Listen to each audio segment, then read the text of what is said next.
Hello, everyone, and welcome to another edition of Mormon Stories Podcast, Secret Lives of Mormon Wives Edition, Part 3. I am your host for today, John DeLynn. It is September 24th, and we're back ready to do our concluding review of the Smash Hulu series that I don't know if it's number one on Hulu still, but it certainly was for a while. Anyway, we thought about the most clickbaity title that we could come up with, and we came up with "Are Mormon Husbands Jerks?" And to answer that question, we have back in studio Alyssa Witbeck. Hey, Alyssa. Hey. Yes or no? Are Mormon husbands jerks? You know, you have to be continued. Please stay tuned. No spoilers. All right. Exactly. Alyssa, remind us a teeny bit about you and what you do. Teeny bit. I'm Alyssa. I'm a writer. I teach university composition courses where we talk about analysis, critical thinking. Was Mormon. Still consider myself to be, community-based Mormon. Yeah, love TV. This is great. You have no reality TV shame, apparently. No reality TV shame. All right. Thanks for joining us. Also, not for the first time on Mormon Stories, but for the first time in this panel, in this review, we have the Hayley Rawle. Yes. Hayley Rawle. Sorry, Hayley Rawle. It's okay. It's from a hard one. Girls Camp Podcast. Hey, Hayley. Hi, I'm so happy to be here. I said when I came in, there's nothing I love more than talking about the secret lives of Mormon wives. So thank you for having me. Oh, well, Samantha Shelley's loss is our game.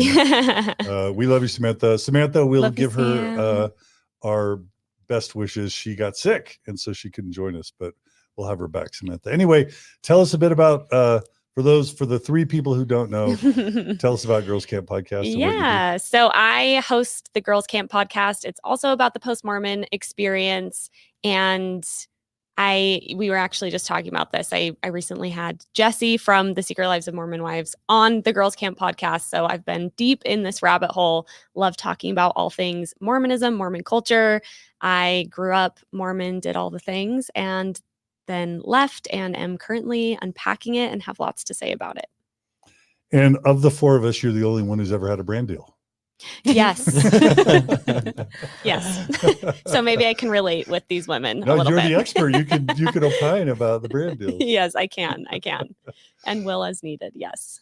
All right. Well, we're super excited to have you. Thanks for coming. Thanks for having me. And then if last but not least, the epic, the amazing, the wonderful Gerardo Samana's with us. Hey, Gerardo. Hey. What do you do for a living? I work for Mormon Stories. Best job ever. Yeah. All right. Well, so for those of you who don't know, we of course covered episodes 1 through 5 on 2 prior episodes. So if you want to really get the lowdown on the Mormon skinny and the ex-Mormon skinny on this show, make sure and check out parts 1 and 2. This is part 3, where we will be covering 6 through 8, and we're excited about it. So where should we begin? Should we begin by talking about villains? Yeah, I think that's been the topic of controversy that everyone's weighing in on social media. And we want to welcome. We are live streaming today, so we want to welcome our live audience, and we'll do our best to incorporate your comments and feedback. Super chats are great. If you're in a position to throw some our way, that helps support our work, but also it helps us make sure we see your comments. So anyway, we welcome that. Welcome our live audience. And so heroes and villains. Gerardo, you put a slide together. Actually it was Julia, but here it is. I think she puts in there, who is the real villain of Secret Lives of Mormon Wives? Who are the candidates? Just, 3 people: Dakota, Whitney, or Zach Affleck. So Dakota is the boyfriend of Taylor. Whitney is she's kind of the foil to the whole thing. Yeah. And then Zach is Jenn's adorable husband. Yeah. So who do y'all have opinions? I have a strong opinion. All Yeah. right. I think Absolutely. it's Zach. Zach? Through and through. Yes. Well, that's on point for today's theme. Yes. Do you want to tell us more? Yeah. I mean, I think we'll get into all of it in these episodes, especially. But as I was watching the series, when I got to episode 7, which we will be discussing, I literally turned to my friend and I said, oh, good, we have a male villain now. I feel much more comfortable villainizing Zach than I did Whitney. So I think the evidence speaks for itself, in my opinion, when we see Zach's behavior in these episodes. Okay. All right. Alyssa? Yeah, I mean, I think that Whitney feels like a classic reality TV villain. The drama is based on like following and unfollowing. But when we talk about Dakota, but especially Zach, like the stakes are just much higher. And we're starting to see actual problems in real relationships that extend beyond like reality TV pettiness. And for me, this is really when the tides turned in the show. And I think it's really unfair too to categorize all 3 of them on the same level of villainous, because like they're not doing the same things. Yeah.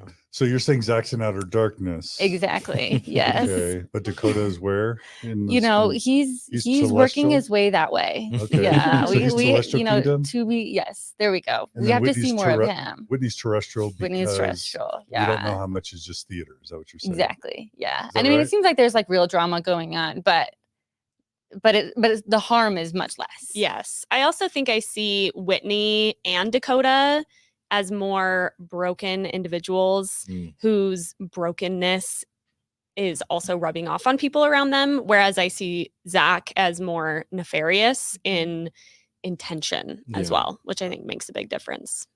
Would you say that it is actually through Zach where we actually see Mormonism come through? Yes. Like, is it because he's arguably probably one of the most orthodox people in the show, and his family, and it's interesting that the villain ends up being probably one of the most orthodox people on the show, which I think is probably the opposite of the intention, you know, when some of them that are more active went into the show. And I think, you know, Mormonism and Mormon culture and even Mormon doctrine to a point has played such a big role in the show overall. You know, we have baby blessings, we have, you know, garment discussion, but the way we really are seeing like Mormon characters play out, the way the Mormon doctrine is actually penetrating the people, that's Zach. Yeah. What do you think, John? Well, I do. Zach disturbs me.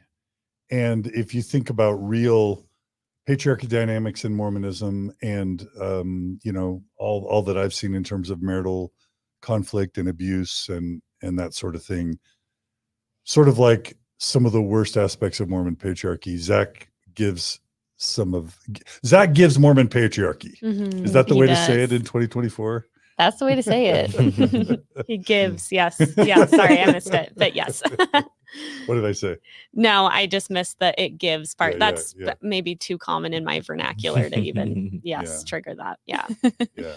And that's when, that's when it starts to get kind of serious and chilling. Yeah. So I think we have a video that we can show from that kind of discusses this idea about Whitney and whether she can be considered a villain or not, you know, kind of like another perspective that we can play. And Tara Herbert, who has been on Mormon Stories before, gives an unpopular opinion on Whitney and the church. And Tara's interesting because she's, I guess, the daughter-in-law of former Governor Gary Herbert. Oh, I didn't know that. Yeah, she's married to former Governor Gary Herbert's son, which is kind of interesting. Wow. Utah's a small world. Very Yeah, small for world. sure, Yeah. for sure. I know Tara. I did not know that about her. Yeah. And go ahead. Sorry. No, she go ahead. talks about this in the video, but she was mission companions with Whitney. Mhm. So also another small world thing and an interesting insight into Whitney. All right, let's play a little bit from Tara. Okay, so last night I went to the premiere party of The Secret Lives of Mormon Wives, and I just finished watching the series, and I wanted to share some of my unpopular opinions about it. I first met Whitney Leavitt as my mission companion in Atlanta, and we quickly became best friends. And after watching the show, my opinion about her hasn't changed at all. The church released a statement before the show came out saying that the show was not an accurate representation of the Church of Jesus Christ of Latter-day Saints and their values and their views. But I think it absolutely was an accurate representation of what it is like as women within the Church of Jesus Christ of Latter-day Saints. I didn't like how they had the ex-Mormon women of the group pretending like they were just less devout members, because I feel like a lot of people don't recognize this dynamic outside of Mormonism of how much tension there is between ex-Mormons and Mormons, and how hard it can be to maintain friendships when you're within this dynamic. There was a lot of talk about empowerment and wanting to change things within their Mormon religion and culture, but there was no talk about how essentially this isn't really possible because men are in charge of all of the hierarchical decisions within Mormonism. That absolutely is what creates the culture. The only secret that I think was actually uncovered is how much all of these women are judging themselves, how much people are judging them, and how much they have continued the cycle to judge others. And that really is so big within Mormonism. It is so hard as women within Mormonism to be able to find your authentic self. And I feel like all of those women were on that journey to figure out who they were outside of the box that was created for them by their church. Lastly, everyone has been comparing the show to the movie Mean Girls. And in my personal opinion, for me, it was giving more Girl Interrupted. As an ex-Mormon woman, I found myself being able to relate to every single cast member on the show. And honestly, all of them should be so proud for being so vulnerable and open, even knowing there was going to be so much scrutiny. All right, that's a good take. What did y'all think, Alyssa? Yeah, she had so much good stuff. I think what I really liked that she was talking about, well, one of the things is when she was saying how judging each other is, you know, a patriarchal system within the Mormon church and how it is just so Mormon. And I think that's something that like so many women struggle with in and out of the church. And I think part of it, you know, is definitely this patriarchal structure. And I think part of it is also how, you know, in Mormon doctrine, like we do have these very black and white, right and wrong. And when you can see something that is considered right versus something that is considered wrong, it's really hard to not judge somebody that is, you know, not following the line. And you learn that from the time you're 3. And so, yeah, I just feel like these women were kind of set up to kind of be playing this somewhat petty game. And, you know, Whitney, I think, is, you know, acting immaturely. At least the presentation of Whitney that we're seeing can be really frustrating. And I can also like see a lot of like the experiences of Mormons in her and in like judging how active people are and, you know, kind of like drawing these hard lines on in groups, out groups. And yeah, she's a very common villain, I guess. Yeah, I was thinking about back to, you know, Zach versus Whitney as the villains of the season. I'm actually sad that Whitney sort of phased out, it seems, of filming in this latter third of the season, because I think that we saw the best of Mom Talk when Zach sort of emerged as a villain, because we saw how, despite some of the in-group dynamics that, to Alyssa's point, are probably fueled also by patriarchy, I think we saw how these women actually can rally together and the support that they can offer each other as women within the patriarchal society. And so I think it's unfortunate that Whitney kind of missed out on that part of the storylines, because when Whitney was the villain, I think the dynamics we were seeing were, it was a little bit less of that empowerment that Mom Talk claims that they are all about, right? Where I feel like when it was about Zach and Jenn, we saw, we saw a lot more of what I think can be really powerful about these female friendships and female dynamics, particularly in a patriarchal system. Yeah, it's kind of interesting. Just something I was thinking about is about, she mentioned about the church's statement and how they released this before the series even came out, and said this doesn't represent our values, this is not the LDS church. And it's like, these people served missions, and some of them have temple recommends. They have, the church PR had the ability to just research who these women were and search if they were return missionaries, that they are in good standing with the church. It makes it's just really infuriating that they would make a blanket statement like that without, even watching the show, because he hadn't come out, and then not knowing anything about these women. But yeah, kind of interesting. And I think, as Alyssa said, it's funny, it's extra ironic because as the show unfolded, the women and the men characters who identified as most Mormon, I think we could say, were oftentimes the people behaving in the worst ways. Right. And so I think the fact that the church made a statement of this doesn't represent us, and yet the people who were most representative of the church self-proclaimedly, they were the ones who were oftentimes behaving the worst, which just kind of adds an extra layer of irony to the church wanting to distance themselves from it. Yeah. And behaving the worst, probably not in the Mormon, like breaking Mormon values or, Mormon rules, but rather kind of what seems more disturbing for an outsider. Yeah, good distinction. Yeah. They're not the ones drinking in the hot tub, but they're the ones verbally abusing their partners. Yeah. So I would be willing to bet a large amount of money that Zach's family is well connected within Mormonism. Don't they have the level of affluence? And if you just look at their house and the way they all dressed and the way they were presiding, isn't he a doctor? He's a surgeon. Yeah. Like there's like a 0% chance that his family isn't blue blood mainstream Mormonism. Right. And then it turns out our own Layla Tuller, he was at BYU, like during the filming, he was a BYU student. Just graduated. And med school, right? So Yes. I mean, that's pre-med. Yeah, pre-med. Yeah.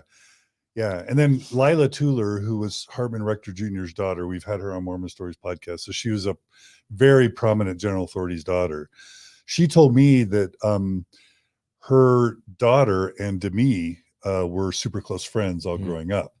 And Demi's husband, Brett, is an Ingaman. And the Ingamans were, I guess, the managers of the Osmonds. It's a really prominent, wealthy Mormon family that's connected all the way back to kind of the Osmond power families, in Provo. You grew up in Provo. I grew up in Provo. I knew Demi was in Orem. I knew of her. She was a little older than me. We were tangentially. I knew who she was. We had friends of friends and things like that. So, does the Ingaman name mean anything to you or not? Is that not something? I don't know if you've talked about this connection before, but Brett Ingaman, who's now married to Demi, his ex-wife is on the Real Housewives of Salt Lake as well. Right. So that's the only way I knew of the Ingaman thing. But funny, this is random. My stepdad taught Brett Ingaman in seminary. And he's now watching The Secret Lives of Mormon Wives. And he's like, wow, this is not what I expected where this man would end up. But anyway, kind of a funny, also personal connection. And I think just goes to show, to your point, the level of connectedness is just really interesting. And it's been funny seeing so many people talking about this series as someone inside that connected web. I mean, even Tara talking about Whitney, she was her mission companion. And you see how the people inside that group or tangentially associated with that group, we're all only a connection away from probably almost anyone on this cast, which definitely makes it an interesting thing to see as a hit show on Hulu. And I also think, like, with all of that, especially thinking about how connected Zach's family is, how, mainstream Mormon they seem to be on the show, or they purport to be, I think it's really important for Mormons to be able to recognize that the experience that Zach and Jenn are having is not uncommon, that it happens high-level Mormons. I think it's really easy for Mormons, even for Jenn, from how she's talking on the show, to kind of be like, this is like a kind of a fluke. This is a weird situation. This is like a bad apple that can be solved, that we can like step away from. But when we look at it closer, we see, we'll dive into this more as the episode continues, but just how common the relationship dynamic Zach and Jenn have, how familiar that is to so many of us, even at this high level, that this is not just like some random offshoot on a reality TV show. Like, that was a weird guy. We don't need to like interrogate that. I think is really important for any members of the church who watch this show to realize, like, oh, this is something that I do need to interrogate about my community and about like the culture and the doctrine that I'm a part of. So I guess the takeaway is the Mormon church and Orthodox Mormons just need to stop trying to distance the church from these characters. Yeah. And You know? takeaway number 2 is Whitney is not the villain. Zach is the villain. Zach is the true Yeah. villain. Yes. I just got an interesting comment from Harold White. He writes, didn't the showrunners tell Whitney they were going to frame her as the villain? I actually heard via Jessi that Whitney was actually kind of the pet of production, that she was really close with production. And it seems like the rest of the cast imagined that she was going to be given one of the best edits because of her closeness with production. Though, But are those mutually exclusive? Can you be the pet of production and they like villains, and so you can be on good terms with the production staff as the villain character? perhaps I do think Whitney as the villain, as she was portrayed, was not necessarily in the empowering, conniving villain. I think the way, I mean, even down to details like the toilet paper on the shoe in that one scene, I think as I perceived the edit, it was more to embarrass her. There was a lot of editing things that seemed that way. Who's to say? But from what I've heard, I don't think that Whitney had any idea she was going to be the villain, which again, who knows? Interesting. Yeah. Okay. I She don't made think she it did. right when the show came out. She made a video on TikTok where she said, "Well, that's not how I remember it," kind of thing. But all the other girls have been going on podcasts saying, "Well, that's exactly what happened." Yeah. So, I don't know. Interesting.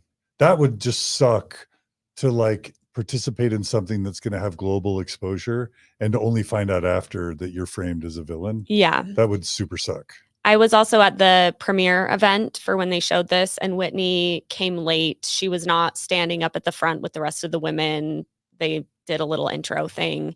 So, I mean, again, who knows? But it seems like she's definitely taking it hard. And I think if she had gone in wanting to be the villain, she maybe would be responding differently. And she doesn't seem to be like leaning into it too much either.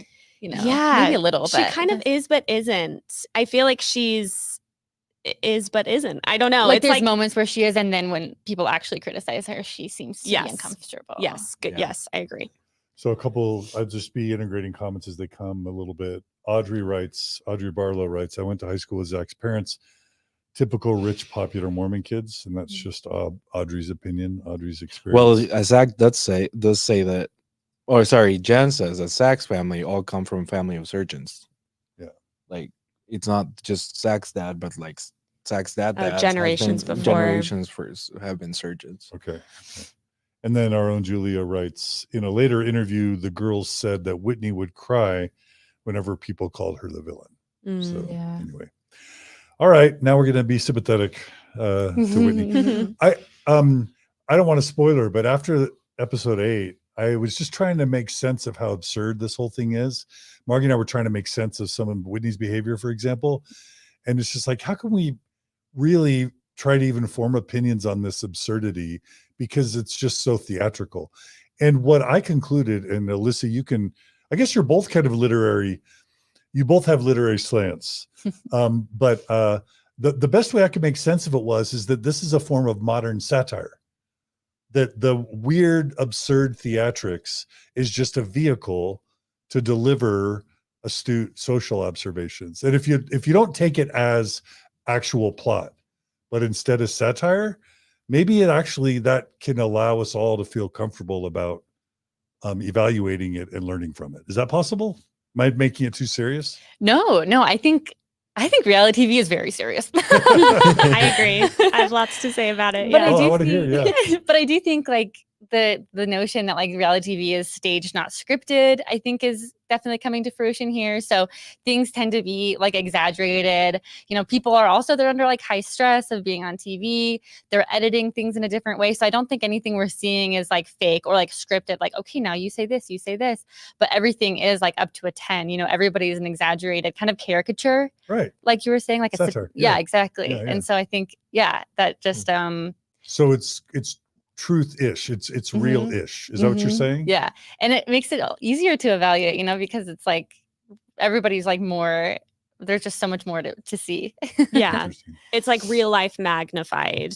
I think too, I know a lot of people who criticize reality TV could say something like, oh, well, Whitney was edited to be the villain and she was maybe fed lines that made her look more villainous.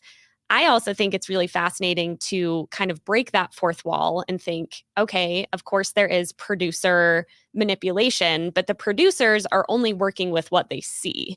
And I think a good producer is able to kind of suss out a dynamic, sense people's weak points, and then play into that. So to Alyssa's point, I think it's definitely exaggerated, but they're not working with nothing. You know, they couldn't take the four of us and make that same show, obviously. Yeah. And so I think Whitney, she has a certain personality that they are then trying to get her to play up, that they are creating situations where her personality is going to come out in these specific ways. And so, yes, I don't think you can look at it as real life fly on the wall, but I do think once you break that fourth wall, it's maybe even more interesting because then you're thinking about, oh, what are these people giving the producers? And also, what are they willing to do for TV? I mean, there's some things I watched on the show that I would have just said, I'm not going to do that. And to see the willingness of characters to even do certain things that the producers are asking them to do, I think is really fascinating as well. Like what? What wouldn't you have done? The Fruity Pebbles, I think, is a good example. And I know that's been discussed before. Yes, someone could have said, hey, Whitney, you should give Demi this box of Fruity Pebbles, but she wasn't forced to do that, right? Like it may not have been her idea. Exactly. But she still did it. Exactly. And she was maybe encouraged. But then another thing that I think is something to think about is once she gave Demi the Fruity Pebbles, say the producers told her to, then you just watch how things unfold. And that's where the social experiment of it is really fascinating because in that moment, then they're just reacting to this gift. And yeah, in the real world, would that gift be given? Maybe not. But now you're seeing how people react in these heightened situations. And then you are seeing what I think is very real human emotion in a lot of instances. In some instances, maybe less so. Love it. Love it. Love it. Okay, there's some comments that are really good. So really quickly, I like that Christine writes, Chatrone writes, love this perspective. Instead of pitting women against women, the real problem is the patriarchy that creates this dynamic in the first place. Do y'all like that comment? Yeah, absolutely. Snaps for that. Amen. All the snaps. And then perhaps the most important comment of the day, Melly writes, just arrived, love Alyssa's haircut. Oh, thank you. That Thank you. is the most important comment of the day. So we can just end now, right? Yeah, exactly. All right. Well, let's go ahead and go to the beginning of episode 6. And it starts out, or at least my notes were going to start with this art day where the girls are getting anatomical drinks and they're drawing their vulvas. And there's a couple notes. I think, Alyssa, you took these notes, and I'll just read the notes. Jessi has gotten her boobs done 3 times and is getting a labiaplasty, which is surgery on your labia. Jenn writes, I don't even know what a vagina looks like. Jenn says that. And then Jessi responds, and this may be graphic, just reading what Alyssa wrote or what Jessi said. My meat curtains hang low. Yeah. What are we to make of this? We'll have Hayley go first. I was actually kind of debating some of this with my group chat of women. And we were talking about how sometimes, perhaps surprisingly, Mormon women are over explicit about sex. And this isn't sex specifically, but obviously related in some ways. And there were some of my friends who were saying, this is just weird behavior, kind of the delayed development behavior that Britt from No Nonsense Spirituality has been talking about. I can absolutely see that. I also think for me as a Mormon woman who grew up in Provo, Utah, I can watch that scene, and while it's being played up, it's a little cringy at moments. I think the fact that these women are talking about vulvas on national TV and with each other is something to be celebrated in a lot of ways. And even the labiaplasty of it all, I think that there is some really beneficial things about removing taboos from those sorts of things, because as we know, you've discussed this on Mormon Stories podcast, surgeries like that are happening. And I think being able to talk about them openly, even celebrate them, paint the vulvas, I think that there's something, again, from my background that I can see about that and really appreciate. And I can understand how Mormon women are sometimes maybe more explicit about those things in a way that other people wouldn't understand, because I see it as a pushback to purity culture, to patriarchy, where I think the powers that be don't want women being open about those sorts of things. Yeah. Something I thought was interesting, that the most faithful women in the group didn't know what, or couldn't remember what her intimate part looked like. Yeah. That was really interesting. Yeah, I feel like that whole scene where we see both kind of like the over explicit conversation, like, let's draw it, let's all talk about, like, let's make jokes about meat curtains, those types of things.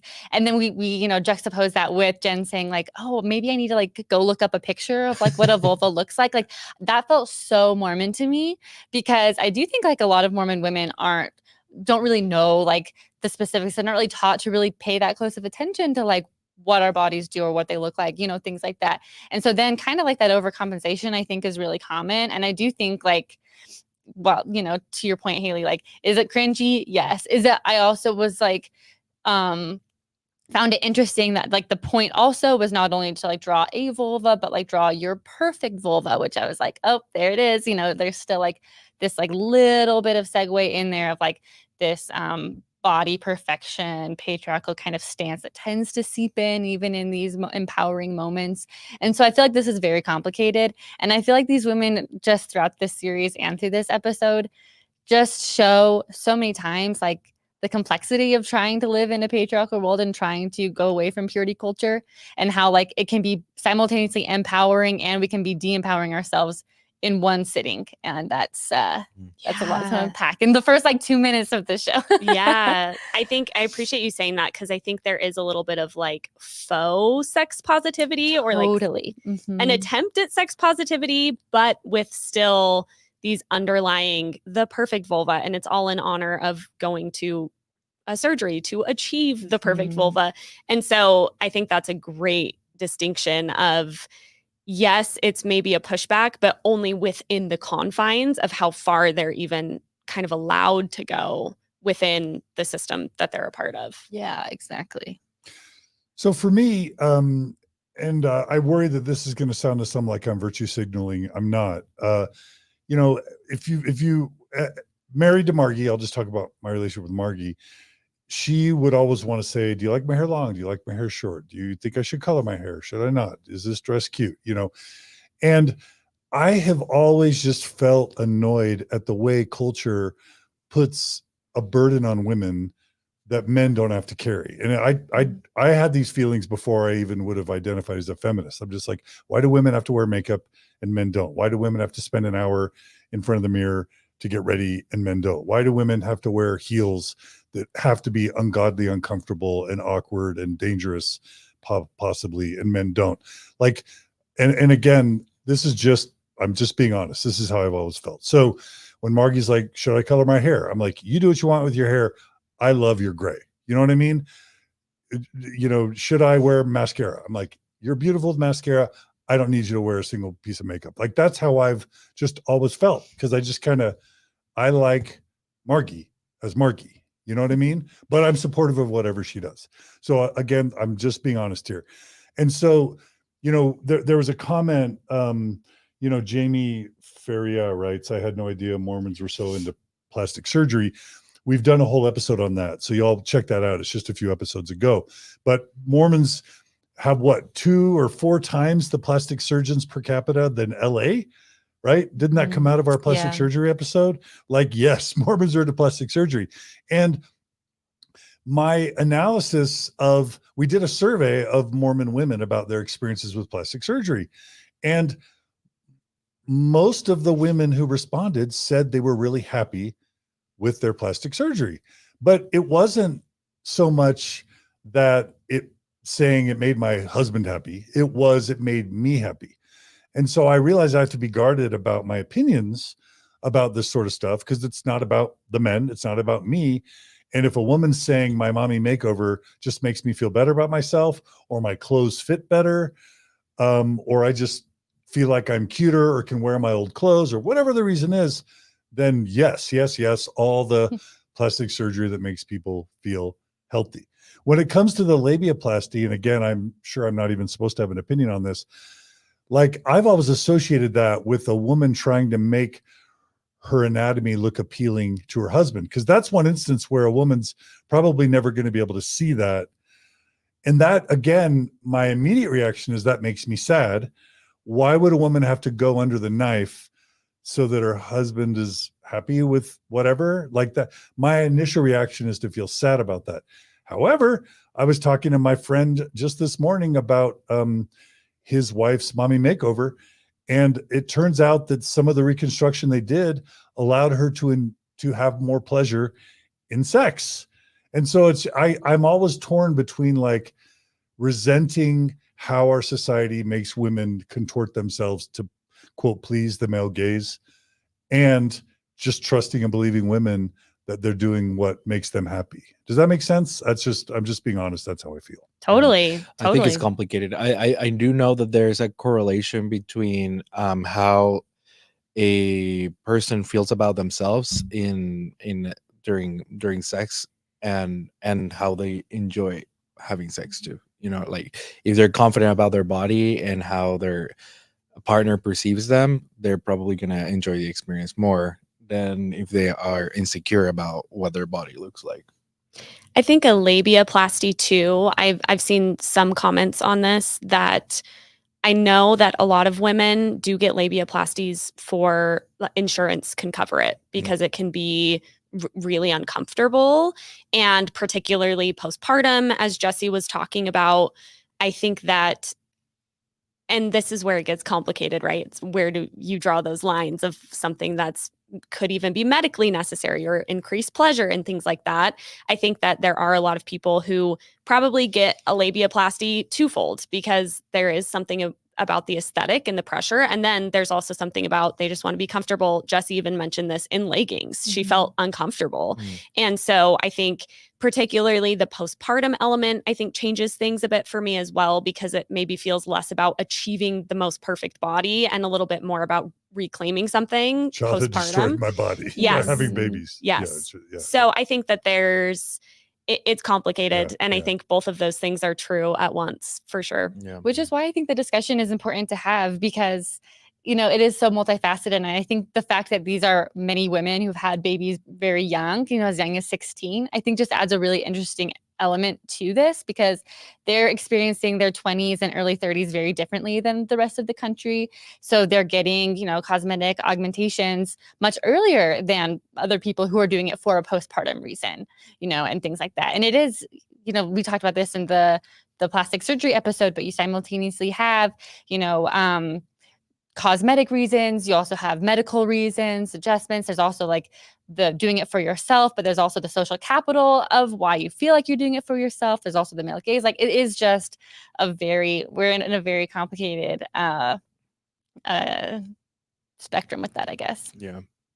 One other thing I wanted to say quickly I don't think this maybe applies as much to plastic surgery, but with what you were saying, John, about makeup or hair, for example, as you were saying that, I was thinking, I almost feel bad sometimes that men don't get dolled up. I mean, they can, and they should, and many do, but I almost feel like, I feel so lucky that I get to wear high heels and get dressed up because I love doing that. I think it's fun. I think it's self-expression. And I think that can be written off very easily as vain. And in the show, these women who are obviously gorgeous and obviously pay a lot of attention to their appearance. Yes, of course, you cannot divorce that from the fact that there is social capital that comes with that there's the male gaze, but also, Jessi, she's a hairdresser. She probably just loves hair and has a lot of joy in doing hair and presenting her hair a certain way. So I think it can definitely there's a lot going on. It's a lot. Yeah. Yeah. Just do whatever makes you happy, right? Do whatever makes you feel good. Oh gosh. So, couple comments that I think are worth mentioning. Lauren writes, I'd much rather my daughter be talking about her vulva with her girlfriends than with a male bishop. So to me, Amen. this is progress. Do you guys like that one? Snap. Snaps for that. Absolutely. Ryan writes, Ryan Dickinson, Jessi said her labiaplasty was because her meat curtains, sorry, she says, and that it bothered her physically, bothered her with chafing and rubbing. So that's important to understand. I was just gonna say, how would it be to have your labia discussed on national television? Like that's And shown. I mean, Jessi fully, I mean, it was blocked out, but she showed her labia to the camera people, you know? Yeah. And I mean, this is a spoiler, but Taylor's childbirth at the very end, she Yeah. was full I know. in childbirth position. Yeah. Yeah. I know. Again, maybe it's just the Mormon in me, but I think it's brave. And I think that certainly the messaging of it all is not perfect, but I do think that it's a huge break from what we've traditionally seen out of this community. And so I think, you know, I think there's something to be said for it. It's like a hard reaction to traditional Orthodox Mormonism, which is never talk about anything ever of substance, right? Just total elephants in the room. Really quickly, Heather writes, maybe the church isn't worried about the women, but how actions of the men reflect on the church. A recovering addict, an unfaithful husband, and an abusive gambler smells like patriarchy. Thank you for that, Heather R. That's a good comment. And thanks for the super chat. Okay, so that was a good take. I'm glad we covered that. All right, so now we're talking pre-Vegas now. The girls are getting ready to plan a Vegas trip. And this is kind of where Zach starts to really become the villain, I think. What anything y'all want to bring up about sort of the run up to going to Vegas? Ooh. I think we have a video actually. Should we? Okay. Yeah, Should we play that? Sounds good. All right. This is what Zach, our friend Zach, this is what Zach thinks about Jenn going to Vegas, right? Okay. It's hard to get these names straight. How would you feel if we went to a Magic Mike concert? Do you want to go to that? No, I think it's more of like a funny thing if we do end up going. Being divorced and taking care of 2 kids would be kind of tough. So I guess you make the decision. I mean, oh my gosh. Okay, your takes. We'll have Alyssa, you go first this time. Yeah, this is, I mean, Zach has been giving red flags for much of this season. And this is when, you know, we really start to see, things are getting bad. She can't even make a joke or even ask an actual question about something that they'll do before he is threatening divorce. And also saying that, you know, you'll be divorced and you'll be the one taking care of the 2 kids. I'm just going to bail. Like it's just reeks. Agreed. I also think something that's put on display with that interaction and then the subsequent events that follow is they obviously aren't capable or they don't know how to just sit down and Jenn say, hey, there's a high likelihood that when we're in Vegas, I'm getting a sense that this is something that might happen. How do you feel about that? And then he could say, you know what? That actually makes me feel a little insecure or I'm a little worried about blah, blah, blah. I don't think I actually do think his reactions in a lot of ways are just wrong, period. But I think it's fair and valid that he has thoughts. I mean, that's what a marriage is. You discuss that. That interaction is so crazy to see because they're trying to talk about something and they're not even getting close to actually talking about the thing. And then you see the repercussions of that because they weren't able to just get on the same page about something. And you also see Jenn kind of trying to prime him a little bit of like, well, how would you feel about this? Instead of just saying, hey, if my friends go do this fun thing, I want to attend. Let's talk about it. Yeah. I think communication skills are really lacking in Mormonism because we usually are primed to not discuss hard things and avoid conflict and avoid feeling bad or icky about things because then the spirit can't be there, and that really shows throughout these types of conversations on the show. I think there's a lot of toxic masculinity on display too, where Zach obviously feels triggered by this idea, but he doesn't feel like he can be vulnerable and just say, that would actually be really hard for me, and here's why. Or, hey, I'd like to set a boundary around that, and here's where I'm coming from. So instead, he makes a very cruel joke and counts that as communication because he's afraid to say how he actually feels or what actually comes up for him. Was it a joke or a threat? I was unclear. I found it maybe a little bit of both. I don't know. I'm curious how you took it. I think he was making his point clear. Don't do that. I don't think he was threatening per se. Maybe a little bit. I don't know. I mean, that's why it eventually ended up happening, kind of. Yeah, like, where true. he said, like, we're True. done. So, Yeah, it to me felt like, a preemptive threat, because she was kind of, and it was sad, what you were saying, Hayley, how they weren't able to have this actual discussion. Like, Jenn was not in a position where she felt like she knew how to approach her husband in this conversation, at least, and like actually assert something or like take control of the conversation and say, like, we need to have a conversation about this. She's mentioning it very, very passively, and then his response is very aggro. Yeah, and yeah, I think it just felt kind of like a preemptive threat, and it also she did not seem all surprised by this, and that seemed to be Jenn's reaction for much of these few episodes. Is she just kind of like nods. I think if this was something that happened the first time, if he made such an insane comment and this was the first time she said it, she'd be like, "Are you serious?" Or she would have more of a reaction. But I think that was telling too, that made it feel more threatening to me, just because like it was clear that this was not the first time this conversation had similar ghost conversations before. Yeah, and she wasn't laughing, to your point. So maybe more threat, less joke.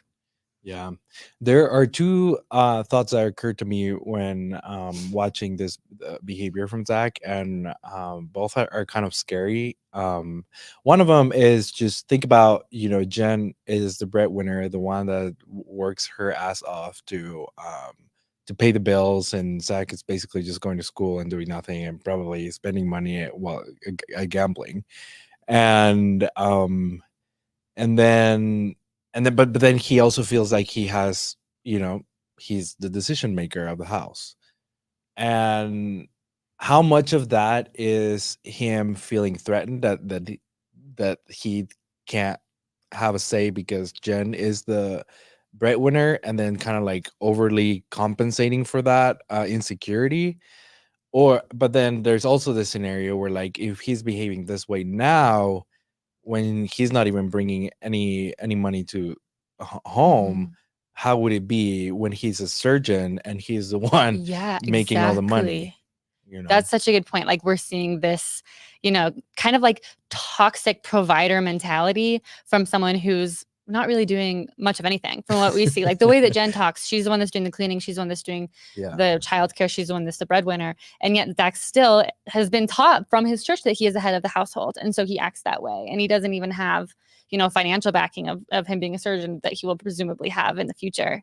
I also wanted to mention that I think I'm really glad that the producers showed the conversations of some of the other wives having this conversation with their spouse, so we could see like a normal, more healthy conversation about it. Like Demi and Brett, like Brett made a couple of jokes, but this is not really relevant, but I thought it was funny. Like, they're talking about Vegas. He like brings out her temple bag and is like, "Hey, I have an outfit for you."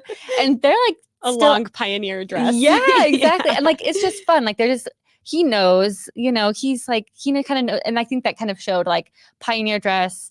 I know what Vegas is like. You're going to be doing the opposite of this. He makes a couple jokes about like hamburgers and steak, and Demi's like kind of laughs. Like, it's very casual.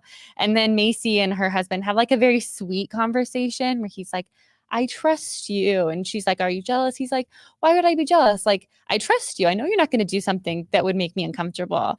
And I think just, having that propped up against Jenn and Zach's conversation just makes it a little bit more obvious that what is going on there is not normal or healthy. Agreed. Or very normal in Mormonism. There you go. Very normal, very common, not healthy. Yeah. To that point, one thing I wanted to say before we get into all of this with Zach is, I mean, I don't know if we could even call him an outlier. I think the way that he reacts to these things is very aggressive. I think that the dynamic that is portrayed, even for really kind, more loving Mormon men, that dynamic is still very real. And that was something interesting for me watching. My husband would never in a trillion years treat me that way. However, we have struggled and are continuing to work out these similar dynamics of not the Chippendales stuff, but of figuring out, who decision making and figuring out whose career we're weighing against whose and how, and childcare.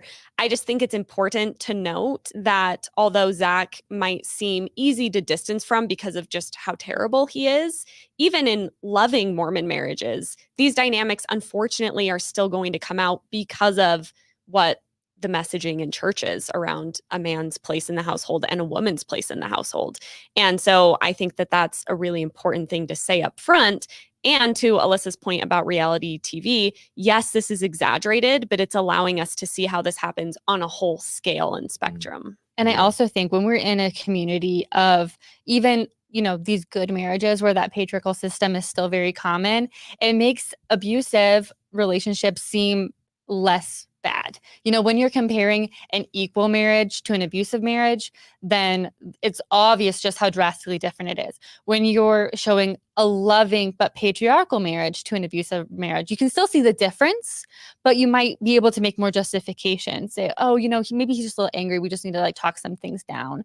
And I think that is something that really happens for Mormons and for young Mormons all the time. And I see that happening for Jenn because when she's trying to kind of justify things, she's saying God is number one, and she's saying up front, I know that you're going to be the provider one day, not even just in this conversation, but the way that she talks about her husband, apart from these really traumatic scenes, there is still that very clear hierarchy that she doesn't seem to be uncomfortable with or even tries to shy away from on camera. It just is mentioned very casually. Oh yeah, Zach is not a nice person when the house isn't clean. Oh, Zach, he would, wish we had nannies when I'm gone on a trip. Those types of very subtle comments before shit really hits the fan. Can I say shit on Mormon Stories podcast? It's authentic. Yeah, exactly. Yeah. Well, and one more thing. Mormonism rewards this kind of patriarchy hierarchy. If you look at general authorities, the wives are always meek, are always probably the ones that stayed at home and never had careers. And just, I mean, look no further than David Bednar and his relationship, at least what is displayed on, in public with his wife, and how his wife is always super meek, and it's being talked about on Reddit about how blatant that dynamic is. And I have close family members. One close family member who he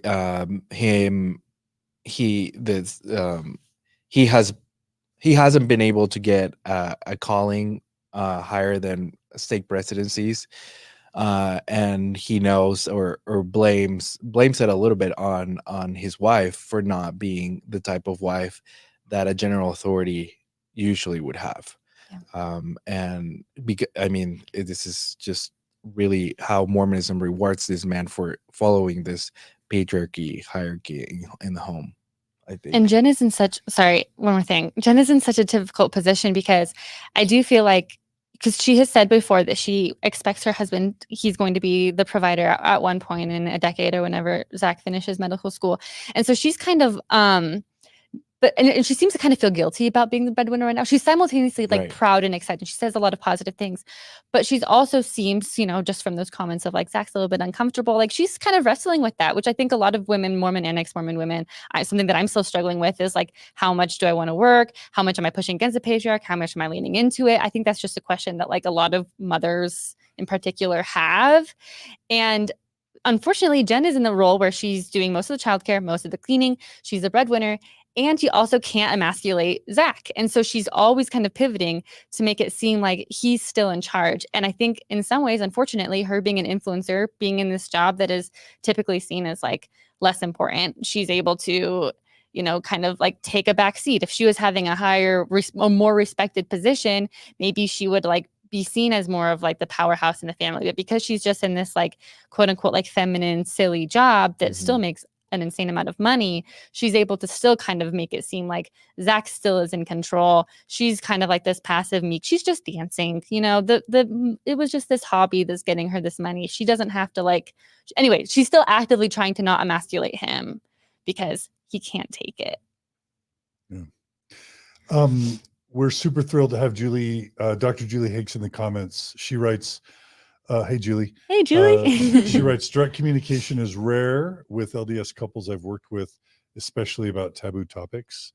She also writes, the dynamic of female breadwinner plus do most of childcare and household chores is not uncommon. It's so out of balance. I believe they called that second shift when I was doing grad work, like that the woman who works outside the home also ends up doing most of the household duties.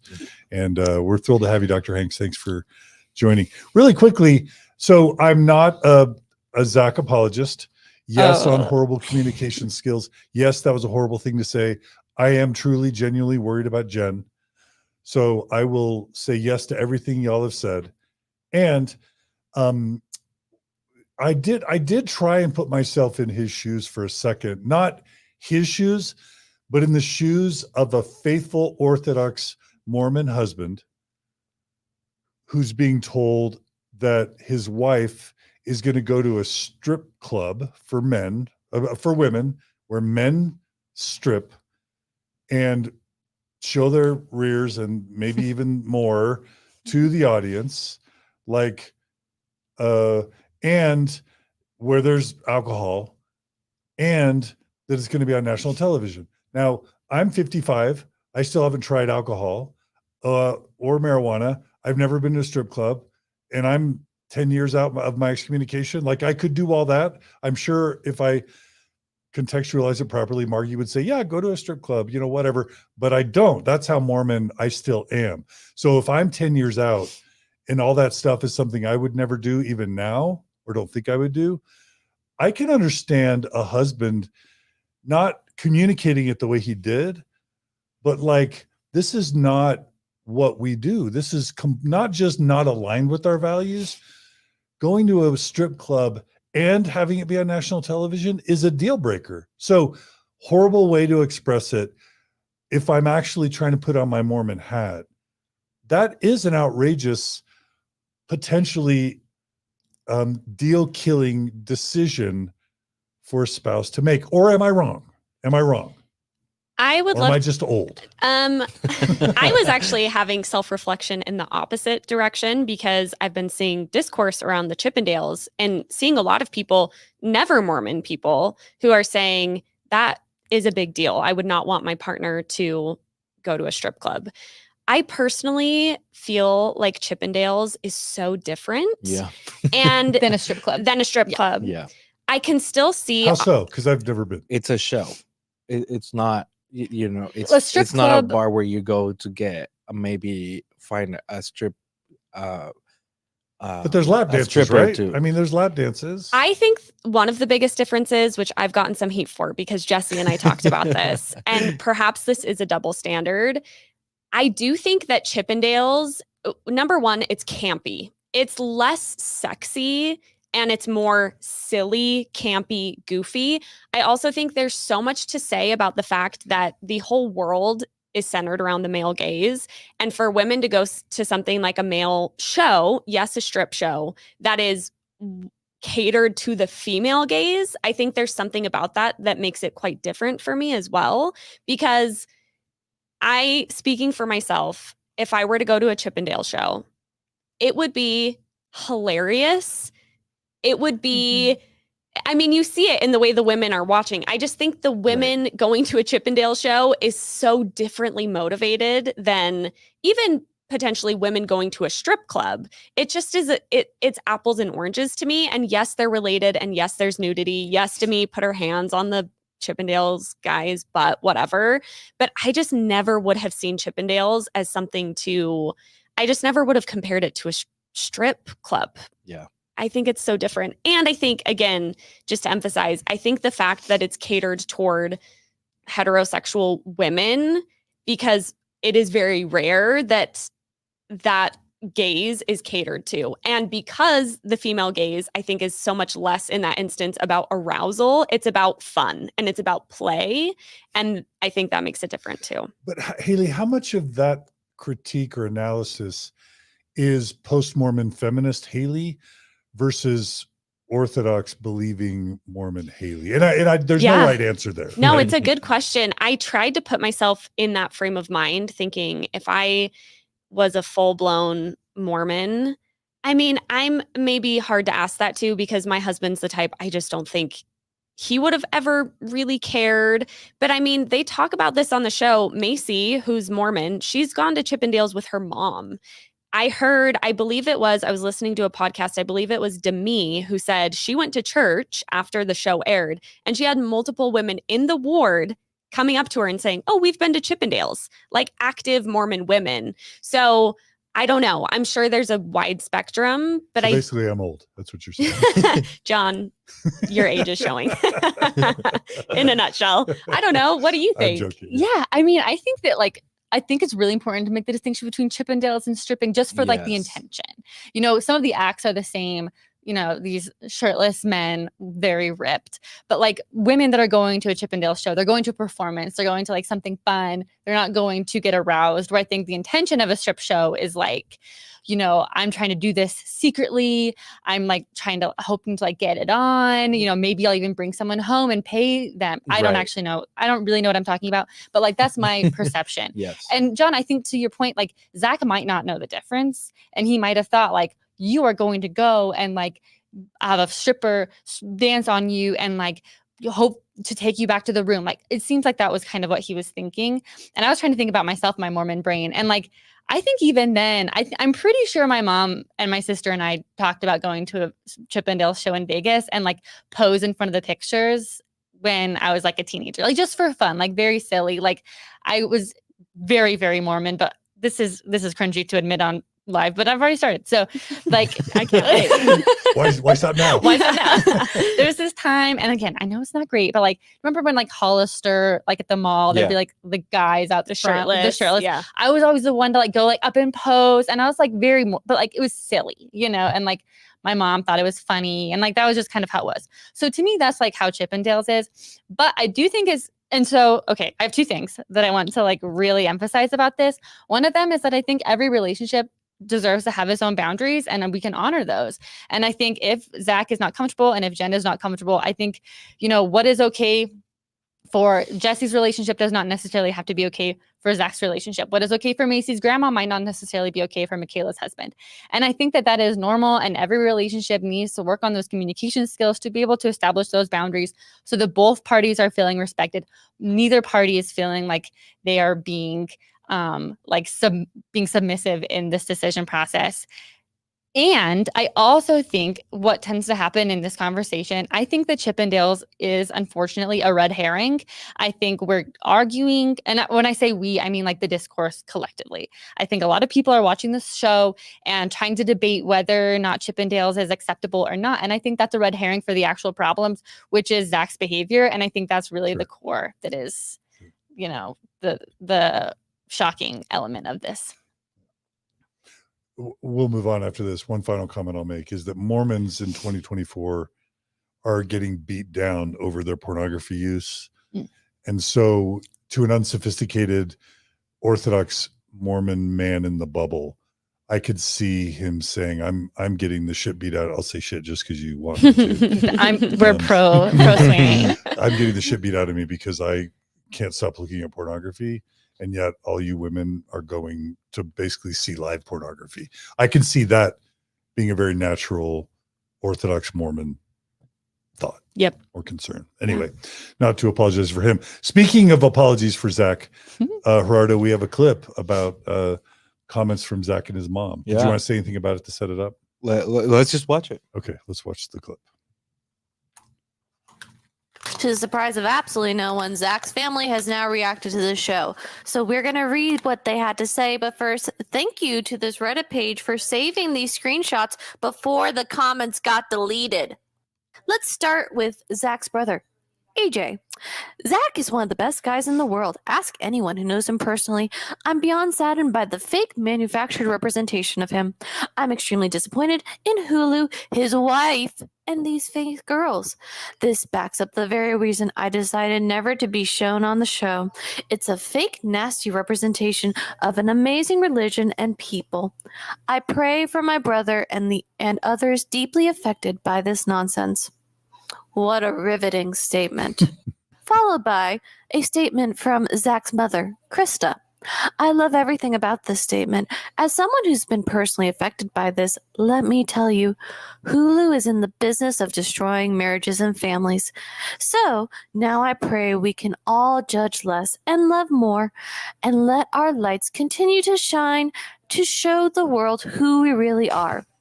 Well, Zach has shown his true colors to all of us. He is an ass who does not deserve a single dollar that Jenn has made. He does not deserve her supporting him through medical school, and he should not have treated Jenn the way that he did that night in Vegas. So I hope this was a very eye-opening moment for all of you. Really quick, Gerardo, you'll get this joke. Remember Mark Twain's comment about the Book of Mormon witnesses? And he basically makes the joke that we have to believe the Book of Mormon comes from God because the entire Whitmer family spoke up in favor of it. And, it reminds me of this comment. It's like, well, his brother and his mom say he's a nice guy, right? Yeah. Any reactions? Honestly, maybe to that point, John, maybe I don't know, naive, but I was actually pretty surprised about how hard they came out in defense. I think it's still very much within reason that a mom could come out and say, like, we were disappointed to see our son saying those sorts of things. And like, we're really proud of him for going to therapy and trying to figure this out to be better. Obviously, yes, it's his mom, it's his brother, but I still think there was an opportunity there for them to even say, yeah, this is not what we stand for. And we're hoping that Zach works through it. And instead, the doubling, tripling, quadrupling down was really disappointing to see and made me much more afraid for Jenn, because I can only imagine what kind of messaging is happening behind closed doors. And I think that just contributes to the gaslighting, where there's no admitting what is just objectively terrible behavior from Zach's family members. To his wife, too. And like the comment, too, that, and ask anyone who knows him personally, like, well, I think Jenn knows him pretty personally, like it was just, it's, I think, so disappointing to see them trying to not only defend Zach in something that is so blatantly inappropriate, but then also criticizing Jenn in the process, who is like the victim of just some really horrific texts and conversations that we'll get to. It's really sad. Has the hashtag Free Jenn come out yet? Probably should. Let's start it. Yeah. Go ahead, Gerardo. I mean, it's clear from the episodes that there is a power dynamic happening because of the affluence of Zach's family.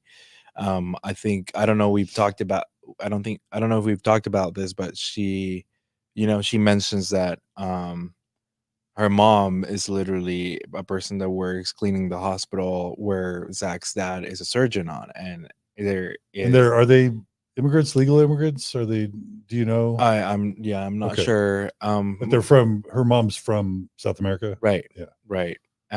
So yeah. I mean, she says she grew up really, really poor, and she talks about before going on social media, she was working $15 an hour job, right? Something like that.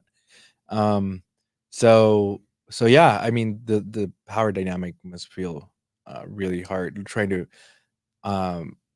do everything in her power to look good to Zach's family. And there's a video that I saw yesterday on TikTok that made me really sad about that kind of really shows how she might be treated in the family. I mean, I think the show shows it pretty well, but this was kind of sad to me and a little bit jaw-dropping. But we can play it. This is it? Yeah. Okay. All right, let's play it.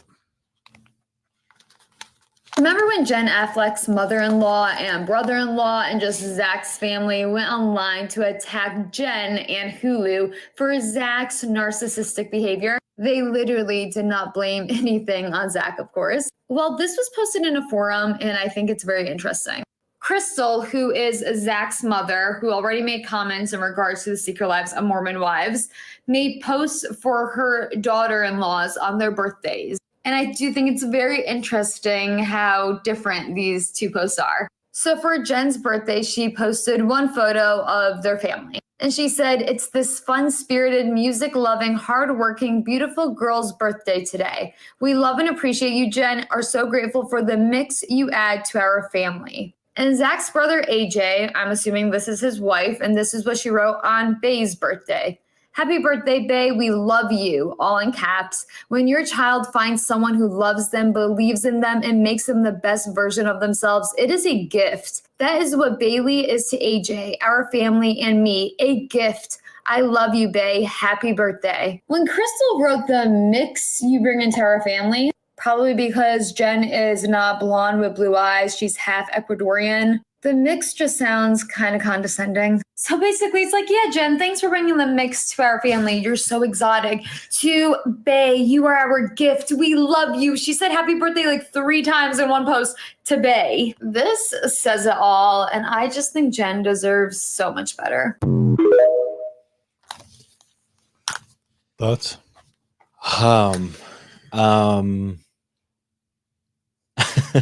It's hard because I kind of have personal experiences with this, but so I can definitely see it, and I feel bad for Jenn a little bit.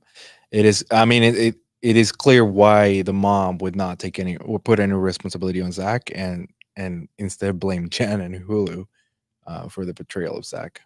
But Yeah, I think the Hulu slander is just so silly because we see Zach's behavior. Right. I mean, as everything unfolds. He's probably on his best behavior, by the way. Yes, because he's being filmed. yes, and he refuses. Someone pointed this out. As everything unfolds after Chippendales, he refuses to get on a call with her because he thinks that will be filmed, and instead he texts her, and he probably does not think that she's going to show her texts, and thank God that she did.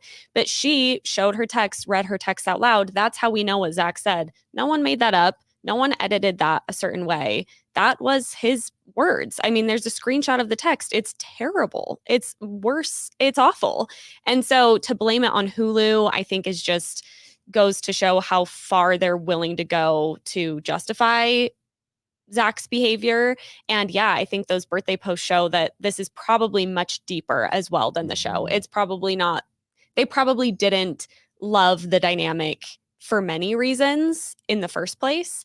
And so it makes sense that now that this is all unfolding, they're going to continually turn against Jenn, and now in this case, a whole television network. Yeah, it does really just seem like Jenn is just getting pressured and, hurt from all sides on this family situation. And it's also sad because we can see that she's trying so hard to make it work. Jenn is the way that she's presenting on this TV show. And they did say that her light is dimmed when she's near Zach, that she's much spunkier, much more outgoing. But what we see of Jenn is a very meek person. We see her saying over and over again, I'm worried Zach's going to be upset. And, even when they go into the Chippendales, they don't even go to the show. They go backstage. So Layla, who's the single one, gets to oil up the guys. It's supposed to be this fun thing for Layla's birthday. And we see Jenn just constantly talking about Zach and thinking about Zach and trying to make sure that he's okay. She's looking down. She's refusing to participate. She's saying she's extremely uncomfortable.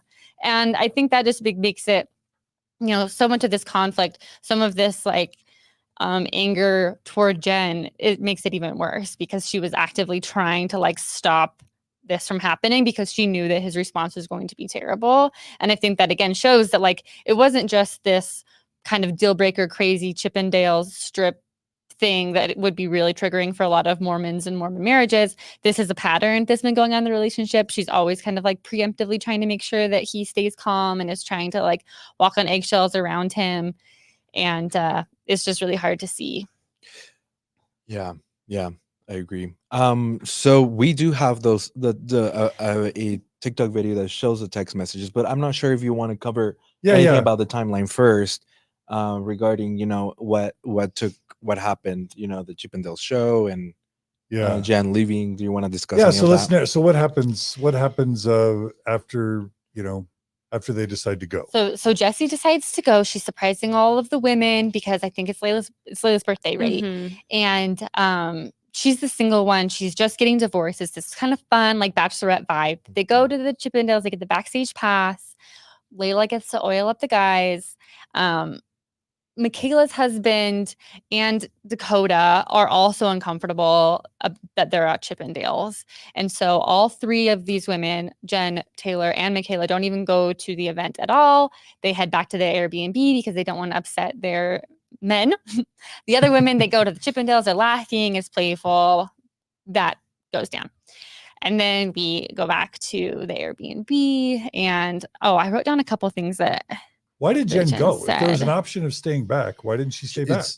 She was surprised. So I think that there's moments before they go where Jessi says, I have a surprise for you all. And Jenn says, am I going to be okay? And Jessi says, well, I think in the eyes of God, you'll be fine because my God is chill as F is what she actually says. So there is an element. Mormon God is chill as F. Yes. Jessi's God. So I guess ex-Mormon God. Ex-Mormon God is chill. Yeah. And I think that there's obviously an element of surprise that I can imagine is very much a producer, push. Because then they're in the bus on the way to the Chippendales show and there's some chatter still of like, Jenn's obviously has an inkling of what's about to happen and she's concerned about it. Mhm. And then they just walk them immediately backstage. So it's from, we don't know what's going on to now the Chippendales dancers are getting oiled up.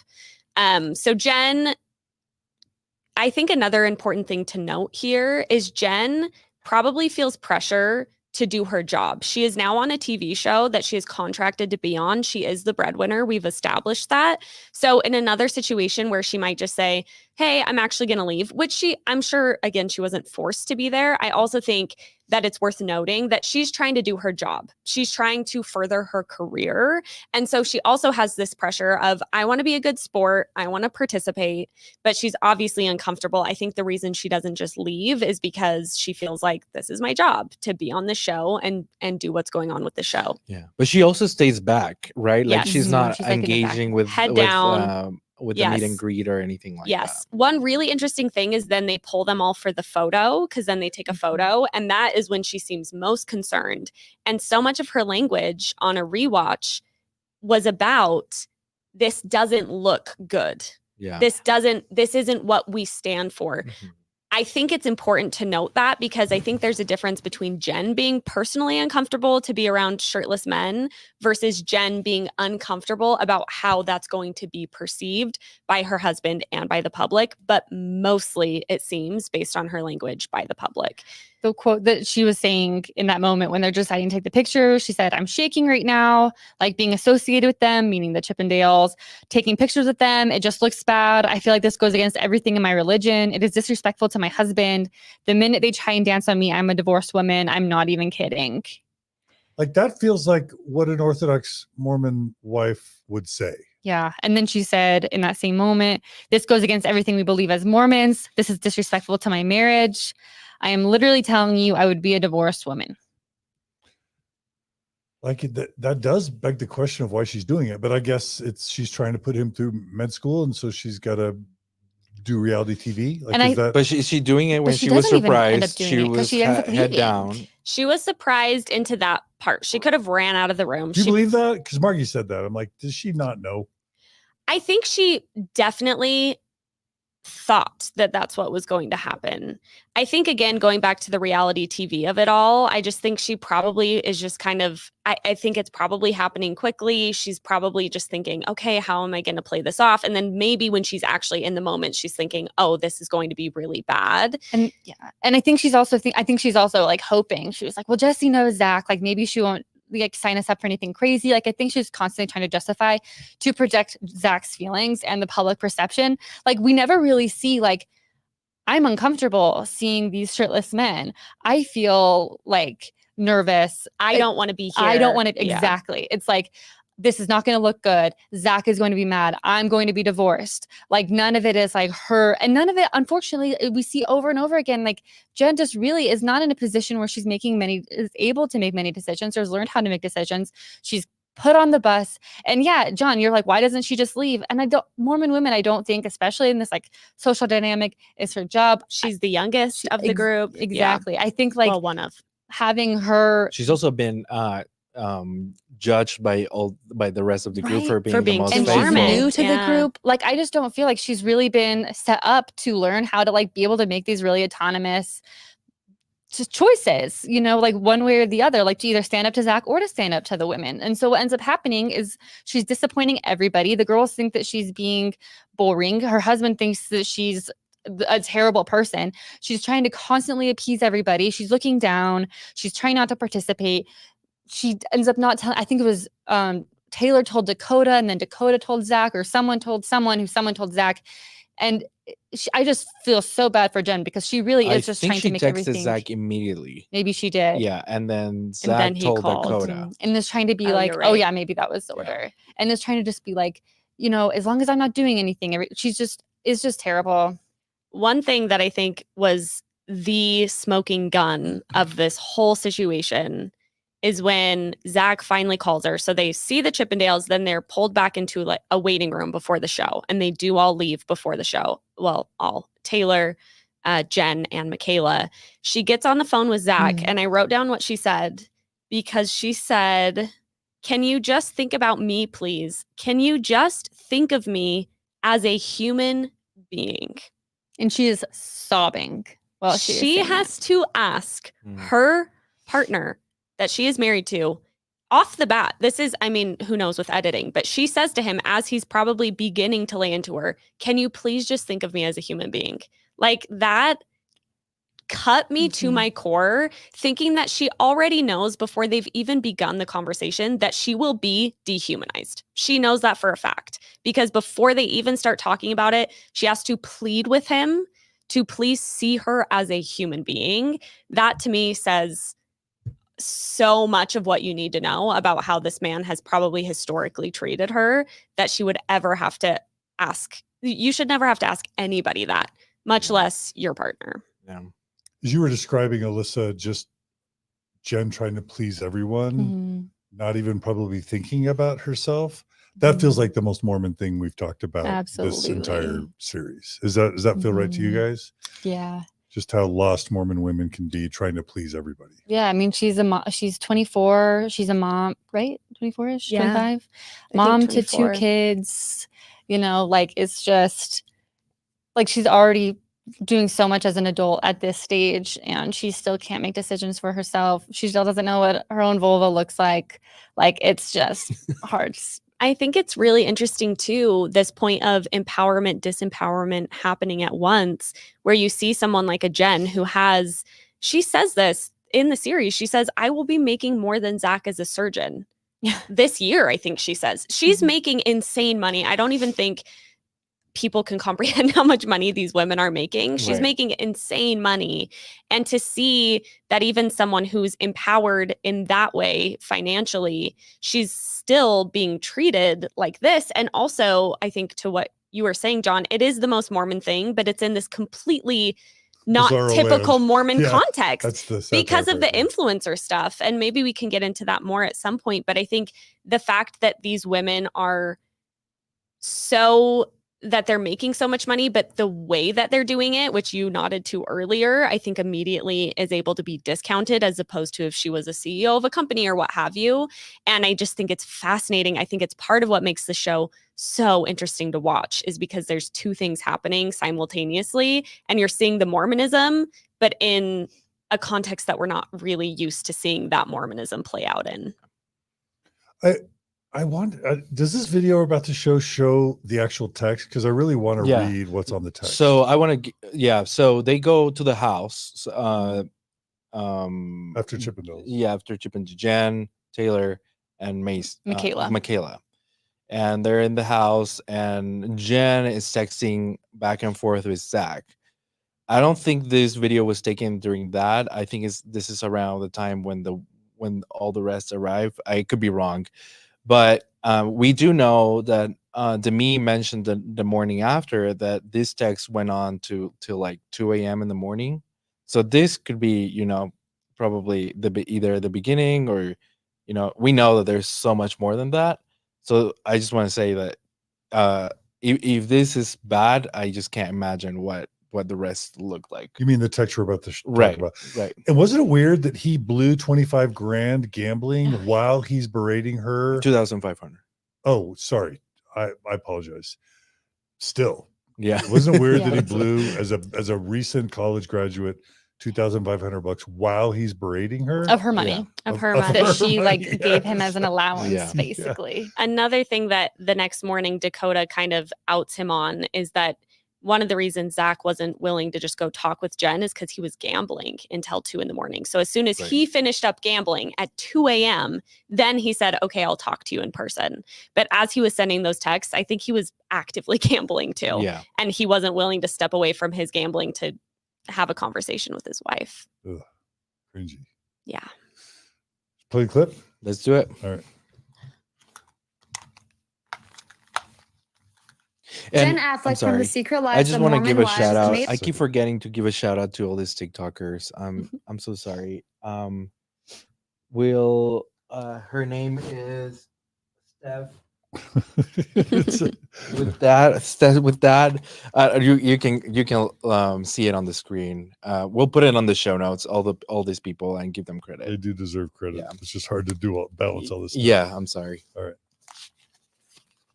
Jenn Affleck from The Secret Lives of Mormon Wives made a post in regards to her and Zach, and this most likely is due to Zach getting tons of backlash after the show. And in the post, Jenn is saying that basically they were married very young, they were inexperienced, and they came from different backgrounds. And she also writes, when we were dating, Zach bought me my first laptop when he had $10 in his bank account. When I shared my dream of running a marathon, he trained alongside me and ran with me. I told him I wanted to start my videography business, so he saved up money and bought me my first camera. He gave me both stability and freedom, which allowed me to post videos online and launch my career on social media. And she goes on to say that they definitely have had struggles in their marriage, but they're going to keep working at it and they love each other. But I just feel like this post should have came from Zach. On a public platform, Zach belittled Jenn. He said words that he should never say to any woman, especially his wife and mother of his children. And I just don't think Jenn should have to be doing this.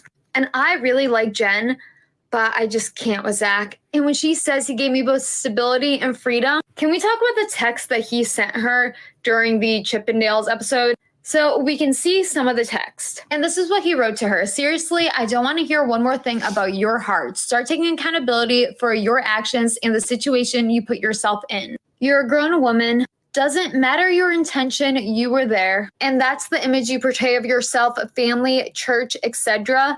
Everyone you represent with this platform. And Zach does use the R word. He says the fact that you had to ask me was R. Would you ever find Katie asking Kyle that? So Katie is Zach's cousin. FYI, Katie had commented about the show and Zach and Jenn. Basically, she blamed Hulu. She said, my cousin and his family are amazing people who bent over backwards for these producers, only to have their narrative twisted and their son trashed by his own wife. They have done nothing but support Jenn and Zach through this whole process and taking care of their children so Zach can try and focus on school and Jenn can promote this crap show. Zach is the kindest soul. And she goes ahead to defend what Zach did and said, yeah, he overreacted, but he was frustrated. So basically, she blames Hulu and Jenn for Zach's narcissistic behavior. Okay, back to the text. So he says, would Katie ask Kyle that? Says no, because she respects her own values and her husband and would never put herself in that situation. And I think the last sentence of this paragraph says the fact that we are even having this conversation is sad, especially after everything with the temple. And then obviously the last paragraph you really can't see, but you see something that says how dumb you would. You're a worthy temple. Anyways, you get the gist of the text. I expected them to stick together and work through this, but I just can't get on board with Zach. Zach and his family, yeah. No, thank you. Reactions to Zach's text. I do want to say that in the top, it's really hard to read what she was saying, But as far as I can tell, she says something like, I'm sorry, I was naive. So she's basically apologizing, and Zach is just not accepting the apology. So reactions to Zach's, the way he talks to Jenn. Yeah, I mean, I think it's devastating. I think, we've talked a lot about how unhealthy we see this relationship to be. And I think Like, are you worried for Jenn? I'm very, very worried. for In all Jenn. seriousness. Yeah, in all seriousness, I'm very worried for Jenn. Yeah. And I think, we don't necessarily know of course we don't know all the dynamics of the relationship. Of course we don't know how things are edited, et cetera, et cetera. But the behavior that we're seeing here is verbally abusive. And I think is really important I don't know. I just think it's important for us to be able to recognize that it's his problem, and seeing so many people defending him is also just gross, because so many people already have a really difficult time getting out of abusive and relationships that are showing abusive behaviors. And so if there's anything to kind of latch on to show that maybe it's okay, or maybe she's the one that's in the wrong, which is just like a classic unhealthy relationship dynamic as well, is her thinking that she's the one that's making all these mistakes, him blaming her, his family blaming her. And yeah, and she's getting more and more isolated is something that I resonate with, and something that makes me nervous for her. Hayley? Yeah, I think that text is almost jaw-droppingly textbook. I mean, he talked about the temple. He weaponized the temple against her. He found this one couple, his cousin, and their relationship, that he could say, oh, if you were only more like Katie, who had values and who had morals. The way that he is weaponizing the church here, I think, is really, really critical to pay attention to, because it's not even in this ancillary way of, okay, this is the culture has rubbed off on them. It's him literally saying, you went to the temple and now you were in a photo with Chippendales dancers. That's what makes you a terrible person. And look at Katie, who is this lovely, wonderful Mormon temple worthy person.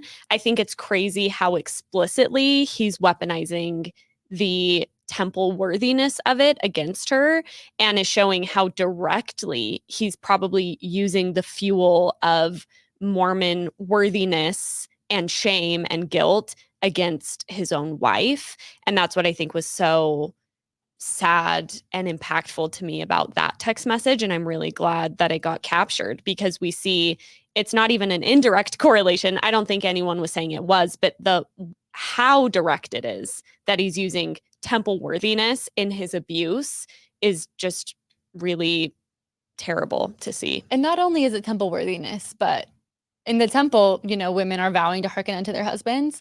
And Jenn and Zach got married in December of 2019. And I do know that the temple ceremony was changed in January of 2019 so that women aren't hearkening unto their husbands anymore. I don't know if Jenn went to the temple on her own before that, but I'm pretty sure Zach did. I was under the impression that he served a mission. And so it's very likely, if not almost confirmed, that he went through the temple when women were vowing to hearken unto their husbands. And regardless of whether or not that was actually part of their exact temple ritual ceremony, that is just what the temple has represented. So much of the temple is deeply sexist and deeply hierarchical of relationships and marriage. And I think that is a super common way that abusive men like to take control of their wives and be able to use it while justifying God, is through the temple, because it's not correlation. Anyway, it's literal. We see it in the doctrine of the temple. Yeah. Yeah. Isn't it alarming that this is the kind of people that are going to become doctors in Utah? Yes. I've seen memes that were like, because, towards the end, Jenn says, she's talking about mom talk, and Zach says, I don't really care. And someone said, imagine going to Zach as your heart surgeon, and you say, Or your gynecologist. yes. And, Yes. and they were like, if you went to Zach and said, I'm having heart palpitations, and he says, I don't really care. I know people who have been denied PrEP by infectious disease doctors in Utah because they believe it causes promiscuity. Like as recent as just a couple years ago. So unethical. That's crazy. Yeah. Part of something, when we think about how Mormon is this, there's the question of, every religion and secular groups too are going to have bad apples. So there is the question of, is Zach just a bad apple? But every tradition and secular folks too are going to have bad apples. Or is Zach giving Orthodox Mormon male cultural vibes, right? And so I do think it's fair to ask that question: is Zach representative? I mean, that we sort of clickbaited the title, as our Mormon husbands jerks, right? And is it fair to extrapolate Zach to Mormon husbands generally, or is it unfair? Do y'all even want to try and tackle that, Alyssa? Yeah, I mean, unfortunately, we're looking at the discourse and the response, and we're seeing so many women who are responding saying, I used to be married to a guy like Zach. I was in a relationship with a guy like Zach. Even, Jessi and Macy both said, Yeah. hey, I was in relationships with people like this. And my first marriage was with an abusive person. And it was very similar to this relationship, at least, how it started off this way. And I think it was especially interesting to watch this and see the way that the church and the temple in particular were used. I've seen a lot of unhealthy relationships played out on TV, and I've been like, oh, this feels reminiscent for a lot of different reasons, but I've never seen a relationship dynamic that was playing off of the church and the language that they were using about God, about the temple, about worthiness, about garments, and then him throwing in these really verbally abusive language. It was really shocking. I've never seen that represented on a TV show. And I think it's really important for, all of us within the Mormon community to see this and see that it's not an uncommon. It's not just a bad apple. And this isn't saying that all Mormon husbands are bad, but it is saying that there is a lot of doctrinal reasoning that can justify a lot of these behaviors. And I think that has justified a lot of these behaviors for a really long time. And I think not only is it important for people that are in the church to be able, and out of the church, but just that are part of this Mormon spectrum, to look at Zach and say, I wonder if he's onto something here, or if there's something more going on here. But then seeing all the comments, seeing all the stories, seeing all the ways that not only are people experiencing abuse, but are experiencing abuse that is being justified by Mormon doctrine that is still being taught. Yeah, I think of it, I agree completely. I think of it a lot of times as fuel to the fire. I think that Mormon doctrine and culture can catalyze this type of behavior. It can exacerbate this type of behavior. Certainly, you have abusive men who grew up all sorts of ways. And it can justify it too. Exactly. Right? Yes. And you see that in the response, right? I mean, you would like to think that if any mother saw her son behaving this way, she would, if I saw my child behaving that way. But I think so much to Alyssa's point of the response and the reaction, people chiming in that they felt this way, but also seeing how easily this type of behavior gets swept under the rug because, well, he's going to med school and he's a good Mormon boy who comes from this good Mormon family. I think that is super, super present. So yes, he's maybe on the worst end of the spectrum, but I do think that this is something that happens. And I also think, to your point, Alyssa, seeing this play out on TV is really powerful because we're also seeing an abusive relationship where we're seeing the dynamics of the fact that they got married incredibly young and that they had kids incredibly young. And that's not something that's often represented on TV, but is so typical of the Mormon experience, where even if it's not this level of abuse, if there's any sort of abuse or even just toxic dynamics, things change a lot when you're 24 years old and you have 2 kids. And you got married when you were 20. And Demi makes this comment during the fallout. She says, yeah, it's because Mormons are getting married before their brains fully develop. And I think that's a huge part of what's happening here as well. And that is absolutely influenced in a huge way by Mormon doctrine and culture. And I think another part that is so difficult about this is that Jenn, clearly she recognizes that something is wrong. She's able to articulate it. She kind of intellectualizes it. It seems like she thinks that if she's naming that he is being narcissistic or that there's these problems, maybe it will help. And that is the first step. That's a very good thing for her to be able to do. But it's not fully solving the problem. But I do think that Mormon women that are in these unhealthy relationships are set up for failure based on the belief in the atonement. I think the atonement can have a lot of really wonderful elements, of course, but that is a really common way that abusive men in particular can try and hold on to these marriages. It's just something that I've heard of and that just like anecdotally, I know a lot of people have experienced, like, if you believe in the atonement and you're able to say, like, I know that this relationship has these problems, but Jesus will forgive everything. All we have to do is put God first. And in Mormonism, like, you're not only promising to get married, it's your eternal covenant. If you choose to get divorced, you are literally saying, I know that I will no longer be eligible for heaven. And so it's a huge thing to try and get divorced. There's like a kind of a common joke that, like, yeah, Mormons get married young and get divorced young. But every Mormon who got married in the temple and then chooses to get divorced is doing so knowing that they will at least temporarily no longer be eligible for the celestial kingdom because they're breaking those covenants. And I think you have that, literal eternal pressure backed up against, if I'm divorcing you, am I suggesting that, like, your sin is too far past Jesus? And I think that is a really, really heavy weight to bear. And I think that, you can say that's like a misinterpretation of the atonement or whatever, but I do think that's like a really common wrestle that a lot of people struggle with and that Jenn is probably feeling. And I also noticed that in the comment section, there are tons of people that are saying that Zach is terrible and are relating their experiences to their own. But there were also a lot of people who were saying, Zach's a good person. We see how righteous he is, like, in the church otherwise. We know he's trying and we know that he can change because of the atonement. And I think it would probably be really easy for Jenn to pick out those comments and kind of have this hope for something to change. And unfortunately, most of the time, it doesn't. Most of the time, it just gets worse. That atonement piece, I think, is so key because there's multiple moments where Jenn says, I see potential the way God sees potential. And that is really frightening in a situation like that. But you can tell she has this pressure of, I've been taught to see everyone as a child of God with potential that is redeemable, which is lovely. To your point, there's something really beautiful about that, but not when you're stuck in a narcissistic, abusive marriage.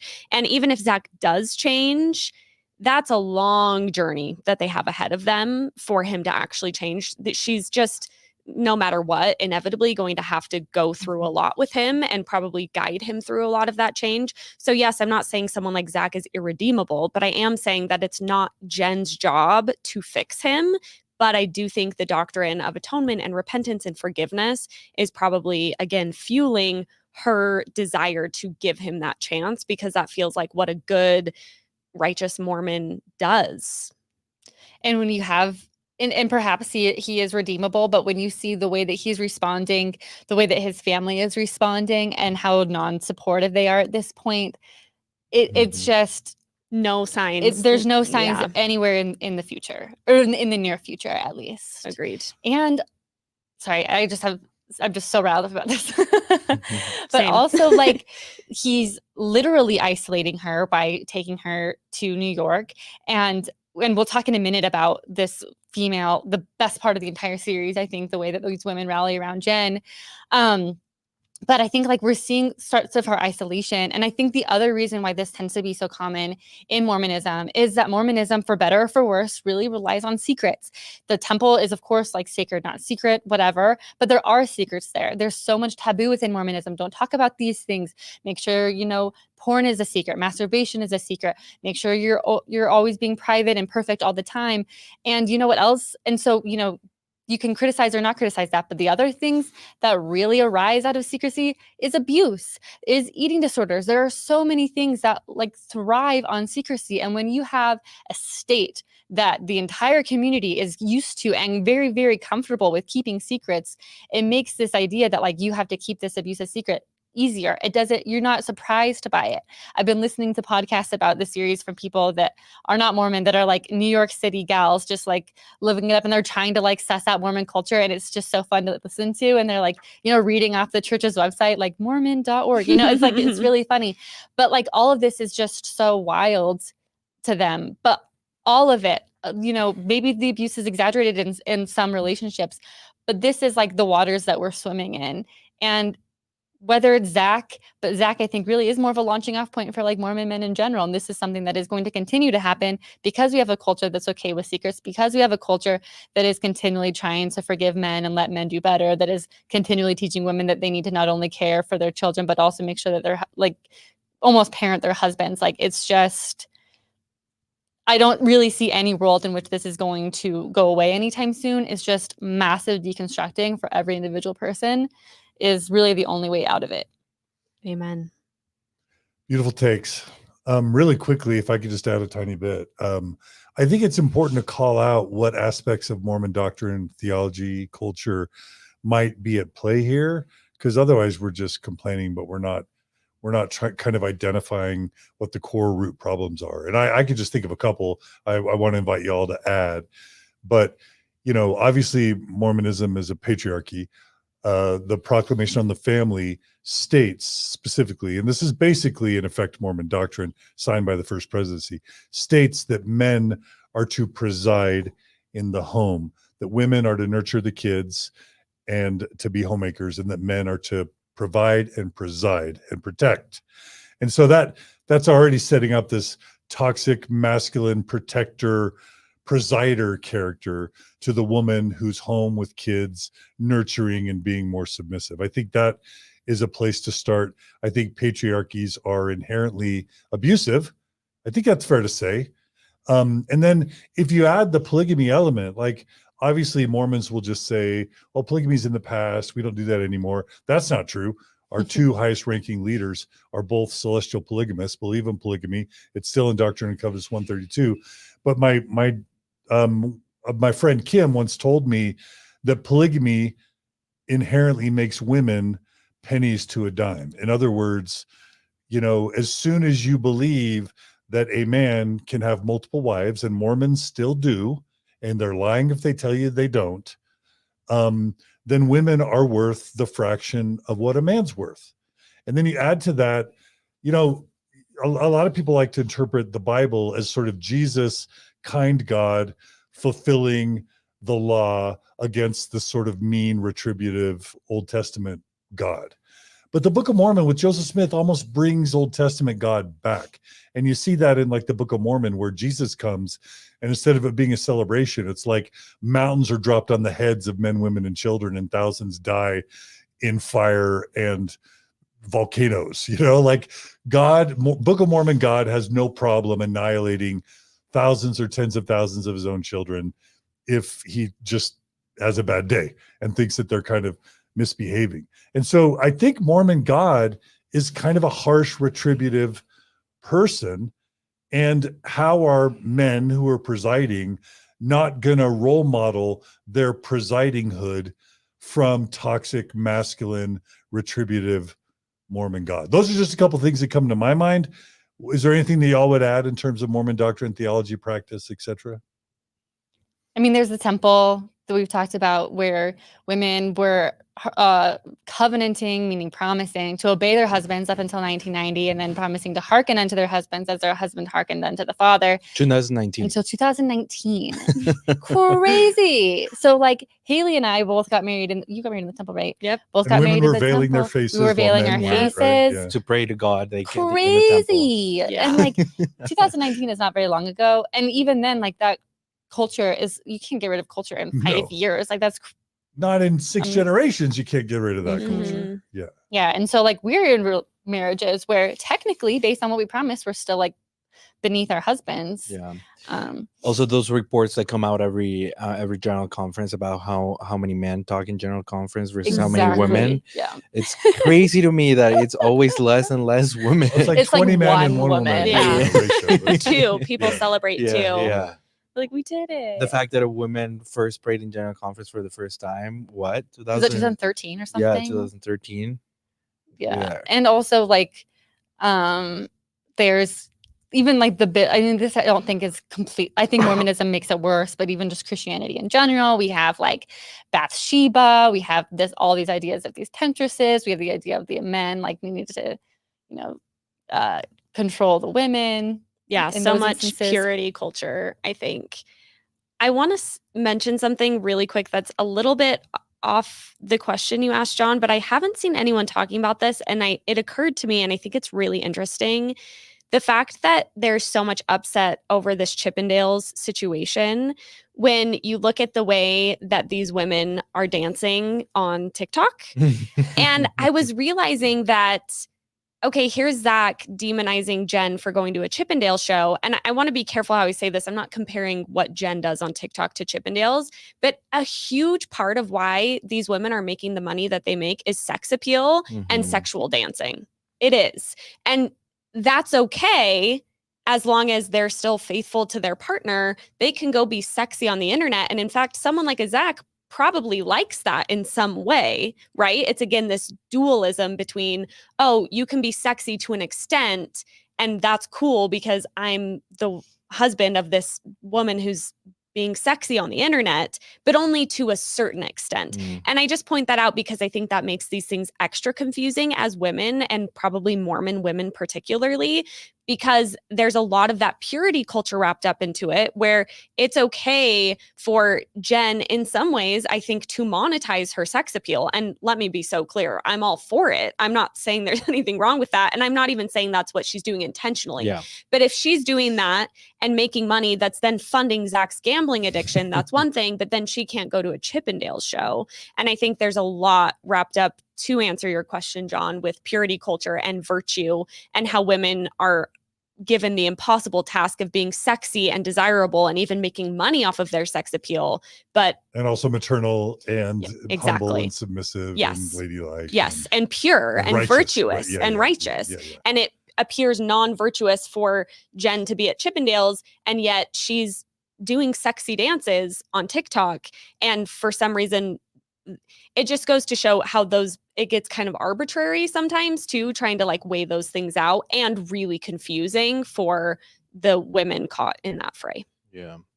This wordings in the proclamation of the wording in the proclamation of the family about the fathers, it's just jaw-dropping, crazy, and it's gonna keep getting sound crazier and crazier as time keeps. I mean, it's not that old, it's 30 years old, and but it's current and Mormon doctrine. And but it's already, for an outsider, sounding insane that by divine design fathers are to preside over their families in love and righteousness, and are responsible to provide the necessities of the life and protection for their families.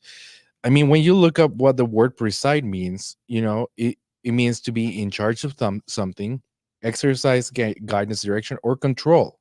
And you usually use these, like, the word preside when in a company, he has presided over the company for 15 years, like someone that in controls. charge of. And it's in charge of. And I don't know, it's just kind of insane. Have you heard about it? Recently, apologists have come out and try to change the word preside and change the meaning of it. Have you guys seen it? Oh, I haven't. yeah. Seen Well, that. I haven't heard it from that. But when I was in the middle of my divorce, and I was like talking to my stake president, and I was basically trying to figure out, like, is he crazy, or is something wrong with the church? And we spent like months talking about the family proclamation, and specifically the word preside. And I was like, anyway, and basically we're trying to figure out if like what he was doing was okay in the Mormon church or not. And like we were really going in circles about how basically at the end of the day, a lot of what was happening, I mean, not everything, but like the overall dynamic was okay in the church. And like and he was telling me that like that's just how it's supposed to be. That's what it says in the temple. And like, that's not bad. And he was actually like, you're actually the only person I've ever talked to that's had a problem with this. Like, I don't know what is wrong here. Like, wow. Yeah. And just to maybe take this for me to the most serious level, I can't help but notice in the past few years, these national news stories that are coming out, all basically saying Mormon dentist husband kills wife and self and sometimes entire family. And it's not just once, it's not just twice. I swear I've seen 6 or 8 of those stories in the past few years. There is something deadly and toxic about the situation that many Mormon women and children end up in, that grows out of. Now, of course, I don't have data on husband murdering wife and kids per capita, Utah/Idaho, Arizona Mormons versus other populations. But am I crazy in noting that story seems to be more and more common? Do y'all notice that too? Absolutely. Yeah. I'm thinking as you're saying that too, of how dangerous this can get so quickly. I don't know if we want to talk about this yet, but when the women are talking the next morning. Yeah. Okay. About the true crime, right? Yes. Yeah. Well, so the next morning they all wake up and Jenn isn't there because Jenn also at 2 a.m. Zach called her and said, yeah, I want to talk. And she had to make her way at 2 a.m. over to Zach to speak to him. Only after on her own in Las Vegas, which feels yes nerve-wracking to me. When he was done gambling. So they all wake up, Jenn's not there and no one's heard from her. And Macy actually makes a joke and she says, maybe I've seen too much true crime, but where's Jenn? You know, like kind of insinuating that's not a stretch to imagine that Zach could have acted violently toward her. Which is also not a stretch because Macy, it wasn't shown on the show, but she's talked about openly, she was in a physically abusive relationship. And I think that like that is just the water that all of these conversations are swimming in. Nothing is existing in a vacuum. Macy making this lighthearted comment is also based on experience. Totally. One thing I wanted to talk about in that morning kind of debrief, these women are all talking about it. Jenn's not there. And Demi is kind of recapping some of the things that she read Zach texting Jenn. And one of the big things that Zach did was try and throw all of her friends under the bus. But the thing that I really noticed is he said about Macy, he said Macy and her husband are a joke because she walks all over him. And then Macy responds and she says, yeah, I call that respect, bitch, which I loved. But I think that also shows a huge thing at the core of this that is hugely magnified by the Mormon presiding doctrine, which is the fragility of Zach's masculinity, that he sees an equitable partnership in Macy and her husband. And he has to say, well, isn't her husband such a pushover who gets walked all over by his wife? That is very common in Mormonism. Extremely. That is something that I mean, I can't tell you how many times I've heard a sentiment like that, how many times I felt like that, how many times people have made comments to my husband of like, oh, wow, like you're kind of really letting Hayley, and not in an explicit way, but in a way of like, are you cool with like Hayley sharing an opinion on the internet? Like, I'm not joking, like even ex-Mormon men. And it's crazy that any sort of equality in a marriage is often viewed as, oh, well, look at that husband getting walked all over. And then I love what Demi said, because she said, and I wrote it down, she said, Zach, you look like the biggest baby bitch right now. And I said, snaps to that, because you're the one embarrassing yourself, thinking that you have to be this presider in charge and any other men who listen to their wives are embarrassing and weak. No, you're the one who looks weak because you're showing your insecurity loud and clear. He does look super weak. So weak. And pathetic. And I'm a guy, you know? Yeah. Yeah. He does not represent me well. You don't identify, which is good. I'm not identifying with Zach today. Yeah. Yeah.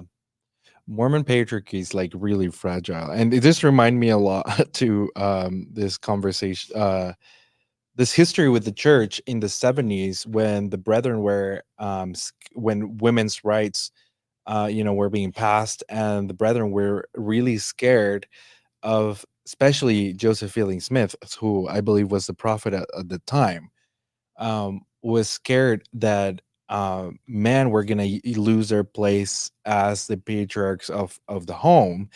And to the point where he was like really believing that doctrinally that men could lose their sex in the hereafter if they didn't exercise that power dynamic in the home.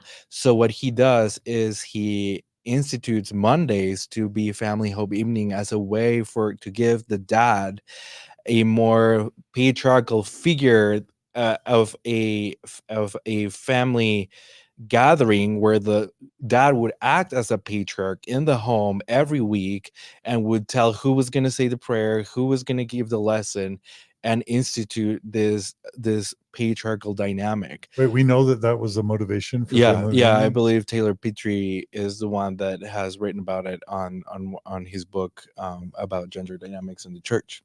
The other thing I'm sure y'all are aware of is from the article, A Gift Given, A Gift Taken Away, that Mormon women actually exercised the priesthood in the mid to late 1800s and early 1900s, including giving healing blessings, priesthood healing blessings. And as I understand it, the logic for it was taken away, it was given to them, and then it was taken away. And the logic for why it was taken away was if women have too much responsibility, then men won't step up and do their proper roles. So we have to push women, we have to disempower women so that men can feel more empowered. And that's, I mean, that goes back to the looking weak. That's weak sauce right there. That's a lot of weak sauce. And it's also, I mean, we can criticize it a lot, and I think we should, but it's also accurate. You know, like when women are able to get education, when women are able to work, when women are able to make decisions for themselves, patriarchy does crumble because it is this made up, terrible system. And the way that it is able to continue is by not letting women know that they're disempowered. And as soon as they can realize it, then it all falls apart. Yeah. So I think it is in the church's best interest to set up specific ways for men to like always make sure that they're the ones asking who to say the prayer, you know, just like these little ways to make sure we know who's the top dog here.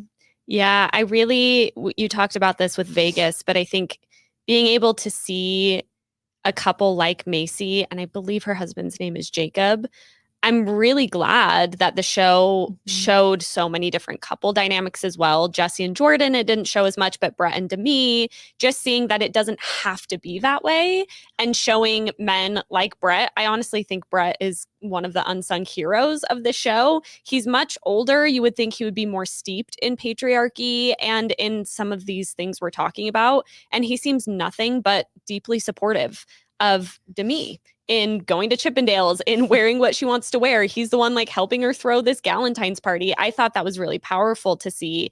They seem much more distanced from Mormonism, and I think they've probably just unpacked and deconstructed these things, which is why I think it's that way.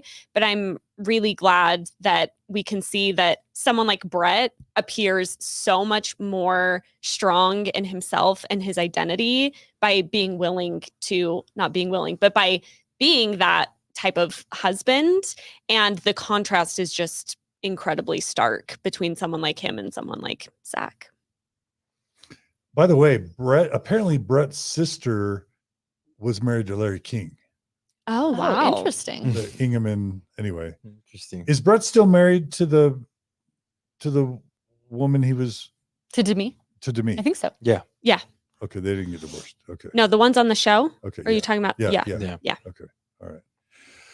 Well, all right. So we're on episode 7, and are we done talking about Jenn and Zach, or is there more we want to process, or should we move on to either Whitney or Taylor? Can I just say a couple things that please. Just a couple quotes, just that I think that Jenn said, just to kind of like nail this down again. Jessi said that Zach is the typical LDS guy who wants perfection from his wife. I was just really happy that the show, like that they included that they included like the women, you know, criticizing the way that the church is set up. I thought I was really surprised. Yeah. I was expecting like us to be talking about it, but I was really impressed when we saw some of that conversation happening, you know, on the show itself. The other thing that seemed like such a big red flag when Jenn came home after she was there at the night at Vegas. They were worried, they weren't sure where she was. She shows up and she makes the comment. I can't find the exact thing right now, but basically she's saying like, I know that Zach has his problems. He's like narcissistic, but I don't know if anybody would love me more. And I think that is so just sad. a huge pitfall. Holy She said that moly. multiple times. Yes. She said, no one loves me more than he does. Yeah. Or has loved me or something Or like that. yeah. And then the women point out, like, you dated for like 2 Yeah. months or something, like, you know, And you he got married at love-bombed 18. you. That Yeah. caption she posted was, I was like, oh, Exactly. you don't realize you're like this is not even helping. you're you at all. documenting love bombing. You literally documented it and thought that it was going to help your case. And the power differential is disturbing. If her mom's literally an immigrant cleaning the hospital, her mom, English is a second language. She was raised here, but this family is super Mormon, which brings its own power. If you're viewed as being entrenched in connected Mormon power and authority, plus you're super rich, plus your family is all intact and super connected and willing to defend your future husband at any cost. That's just so much power Yes. She is so down-powered in that relationship. So And I much. think she feels so lucky that she got chosen to be Yeah. part of this family. And so she's going to fight even harder to, well, this guy loves me. This Mormon prince loves me. And no one's ever loved me this way, because she never gave anyone a chance to love her that way. And because I think she feels chosen, and that greatly exacerbates the problem. Absolutely. But yeah, I noticed that too, how I think she said it maybe 3 or 4 times. She said, but he loves me so much, as if the love excused the rest of it. And that's also abuse on display, right? He's really good at it because he makes her feel super loved enough so that he can get away with this type of behavior. And she's saying these things but not even realizing it. And there's another point where Demi says to her, which I think was really powerful, she's like, there's this pattern, but you're not adding it up. And I think that we saw Jenn kind of in real time, like really digesting, like, oh, this thing I've been noticing, it's real, and starting to put those pieces together. And I think also, like, when she's saying, like, he loves me so much, that's all, it just feels like Zach is talking through her, in that. And I think it's a very, very common, abusive relationship thing that happens is for men to say, like, I'm the only one that could ever love you. I love you so much. No one could have, I love you. And this is something that both Dakota and Zach said, or their partner said about them. He loves me too much. He can't help himself. Like, I can't. He cares about me loves me too much. too much. So he has to, like, be controlling. Yeah. And I think it is, like, this idea that we're taught, unfortunately, and especially when we're young and in, like, Disney movies, that we seep in, is that control is a sign of love, and that, like, that's what love looks like, and is really sad to see. And also part of the problem is that it's normalizing it, that Zach is essentially saying, like, oh, and she says also, like, who's to say, like, another marriage wouldn't be just like this? Like, well, it's abusive, so it most likely wouldn't be. Hopefully it wouldn't be. But I think it is kind of like we're equating, and Zach is probably to her, and maybe she is while she's trying to reconcile, equating, like, marital issues with abuse, and thinking like, oh, they're basically the same thing. And that's just really hard to watch her, like, be realizing, or, like, trying to be processing at the same time. Like, every couple gets in arguments, and, like, okay, now that's not an argument, there's different levels. And I think it's yeah, that's all I say about that. Yeah. Wow. Okay. I do want to talk about the women when Jenn returns to the dinner, and, like, their response. Let's go there.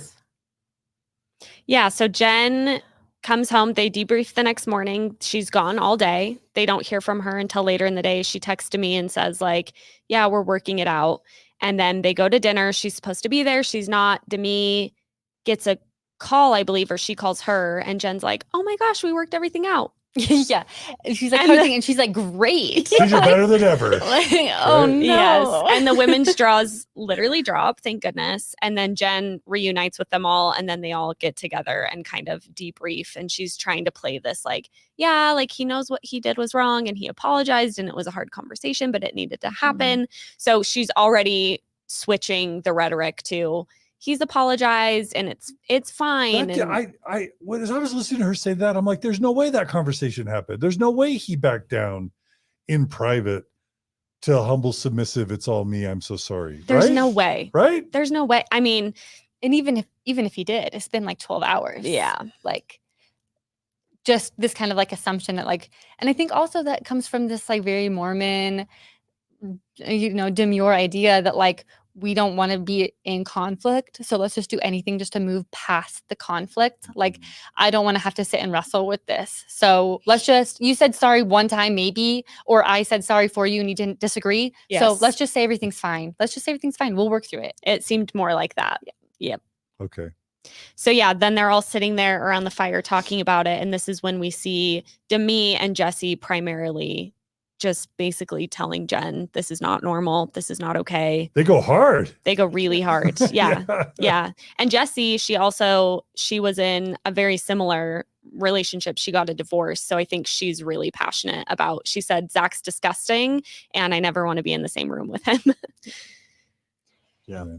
Yeah, and I think this was my favorite moment from the entire series. As in, was it harsh? Yes. And, like, maybe, I don't necessarily know exactly, like, what the best way is for these women to talk about it. But seeing the way that these women rally together when the stakes actually matter, I was really impressed by and really happy to see that, like, for so much of the show, they're claiming like, we're liberating women. We're talking about, we're drawing vulvas. Like we're trying to like be empowering. And I think for a lot of it, like we've been able to have some critique, like it hasn't come across, it hasn't landed in the way that they've intended. But this conversation, like I was just really happy to see, like in a time when a woman really needed help from her friends, that they were able to kind of put their issues aside, that they were able to say, okay, this isn't about a reality TV show anymore. This is about a real problem. And they were able to come in with like their own experiences too. And yeah, Jessi went really hard and Jenn had a really hard time hearing it. But at the end of the day, I do think that like from what we saw, she was receiving a lot of support, which is something that I think, a really common thing that happens in abusive relationships too is isolation. And I think them being able to name it, to be able to, which also is why Zach hates them, because they call him on it. And yeah, I just, that felt like really, really heartwarming to see. There's the same kind of dynamic with Dakota, right? Yeah. Like yeah. Who is it that hates Dakota? It's Macy, right? Yeah. Yep. Macy's always down on Dakota, but I think it's because she loves her friend. Exactly. Right? Yeah. She's like, I'm loyal. Exactly. I'm loyal to Taylor, not to Yes. you, Dakota, right? Could we maybe segue into Whitney? Because I have a thought from that. Let's do Whitney. I think the Whitney nail in the coffin for me was you saw that moment with the women rallying around Jenn. And then you see Connor gets a call from Jordan, Jessi's husband, and he walks downstairs. Whitney did not go to Vegas. And he says, oh, this drama happened. Do you want to hear about it? And she's listening to him recap. He tells her, yeah, Zach told Jenn he doesn't love her anymore because she saw these Chippendales dancers. And Whitney says, well, I can see where he's coming from because she's not a good friend. And that to me, I was trying really hard to give Whitney the benefit of the doubt. I still think that the discourse around her is cruel and not necessary. But that moment to me, I think showed a really dark side of Whitney that even in that moment, that to your point, brought all these other women together of like, this is bigger than this. Whitney chose to say, oh, well, she's a bad friend. So basically she deserves an abusive marriage. Yeah. That was and doesn't she say, well, they kind of deserve it because they decided to go to Vegas and I'm glad I didn't. Yeah, she kind of makes like a smug, like, oh, well, glad I wasn't there. Yeah. It's kind of like if you dress wrong, then you deserved Exactly. the rape. It very much felt that way. And that was really sad to see. I think Whitney, to give her some benefit of the doubt at that point, was probably already feeling massive amounts of left outedness, massive amounts of abandonment from these women. But that point was a moment for Whitney to exercise some compassion. And it was really unfortunate to me that that's how she chose to respond. Yeah. For outsiders, I think it's really important to understand that Mormonism as an artifact of Mormon patriarchy, there absolutely is a culture of rally around the man. And this is no more evident than in our plague of child sex abuse within our culture, and how literally Mormon patriarchy, thanks to Kurt McConkie and others, is structured to where we have this super bizarre and toxic and horrific culture of protecting the abusers and pressuring victims to not go to the police, to not speak out and make public the fact that they were abused, to not name their abuser, and to rush the victims to forgive, to follow Christ's example and forgive. And, this is a less extreme example, but just this idea of everybody rallying around the perpetrators, the men, the bad guys at the expense of the victims is very, very toxically modern Mormon. And again, to your point, Alyssa, to have the women rallying around the woman and saying, we support you, that's bad behavior. You deserve better. That is, I mean, if anything is anti-Mormon, is that that's Yes, anti-Mormon in all the absolutely. best ways. Amen. Yeah, because they're criticizing like the priesthood holder, they're criticizing these sacred covenants, like. And they're criticizing, to me, that's when she made the comment about Mormons get married before their brains develop. They were very actively like kind of deconstructing and unpacking as a group, which I think was really cool to see too. Yeah. Agree.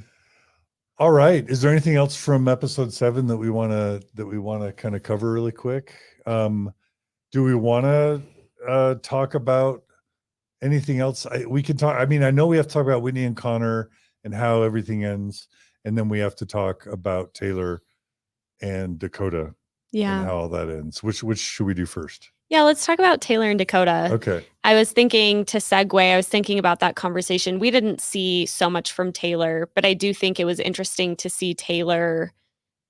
She said this, I believe, at the dinner before they all had that conversation, where she said, I don't want to be Jenn in 5 years. And she said last night when all the Chippendales drama went down, she said, I was really glad I wasn't married. And I think we kind of saw Taylor watching Jenn and realizing some dynamics in her own relationship in ways that were pretty key for her as she was witnessing that happening, like in a worse sense. And Hayley, tell me if I've got the dynamic right. You too, Gerardo. Basically, Dakota wants Taylor to commit. Dakota wants Taylor to be all in. He's basically saying, you're not committed. I'm committed. I'm all in. What is you keep expressing hesitancy or doubt about me, and it's making me mad. I want you to be all in with me and marry me and be committed to me. What's Taylor's perspective? Either of you. I think it's only about marriage, right? Because in what other way is she not being committed? I think it's not like she's expressing doubt. I think she's I think he's frustrated at her because she's hung up on the fact that when they were first starting to date, they weren't officially exclusive. He said, I'm at a boys' night. She said, come over. He said, I'm at a boys' night. And then later that night, he hooked up with another woman. So she is really struggling to move past that breach of trust. What she sees as a breach of trust. Dakota, I don't think sees it as much as a breach of trust because he was like, we weren't exclusive. And so I was never told. He's also denying that they had sex. Yes. Later she discovered it or something like that. Right? Yeah. Yes. He didn't tell her that. She found that out. So I think that was another key thing. So I think, yes, he wants her to just say, I'll marry you and I'm in this. And she's not willing to just say, even if they're not getting married immediately, she's not willing to say, I want to marry you eventually. That's what I'm working towards. And I forgive you. She's kind of ruminating on that breach of trust. And I mean, I think it's personally clear as day to see that she just doesn't really like him that much. I mean, I think she loves him, but I think she sees him for what he is, which I think is someone who has a ton of work to do on himself. I think the biggest mystery of it all is that she got pregnant with his child, presumably intentionally. That is the one thing that I can't really make sense of. I think she was probably just in a hard frame of mind, but I think Taylor is truly just waiting for an excuse to cut ties, is how I've perceived their dynamic. Personally. I mean, it probably doesn't hurt to mention that the Mormon culture is awful about sex education, about contraception, about healthy sex dynamics. And so a birth out of wedlock, that's not an uncommon thing in our culture. A pressure to have babies, also something that's because what else does a Mormon woman, that's literally what Mormon women were created for, is to have babies. Yeah. So yes, it's unfortunate that it's out of wedlock from an Orthodox Mormon perspective, but those grandparents are going to be super stoked to have another baby to add to their posterity, that's to be multiplied as sands of the earth, worlds without end. Am I wrong? Yeah, I think for Taylor too, I do sense this.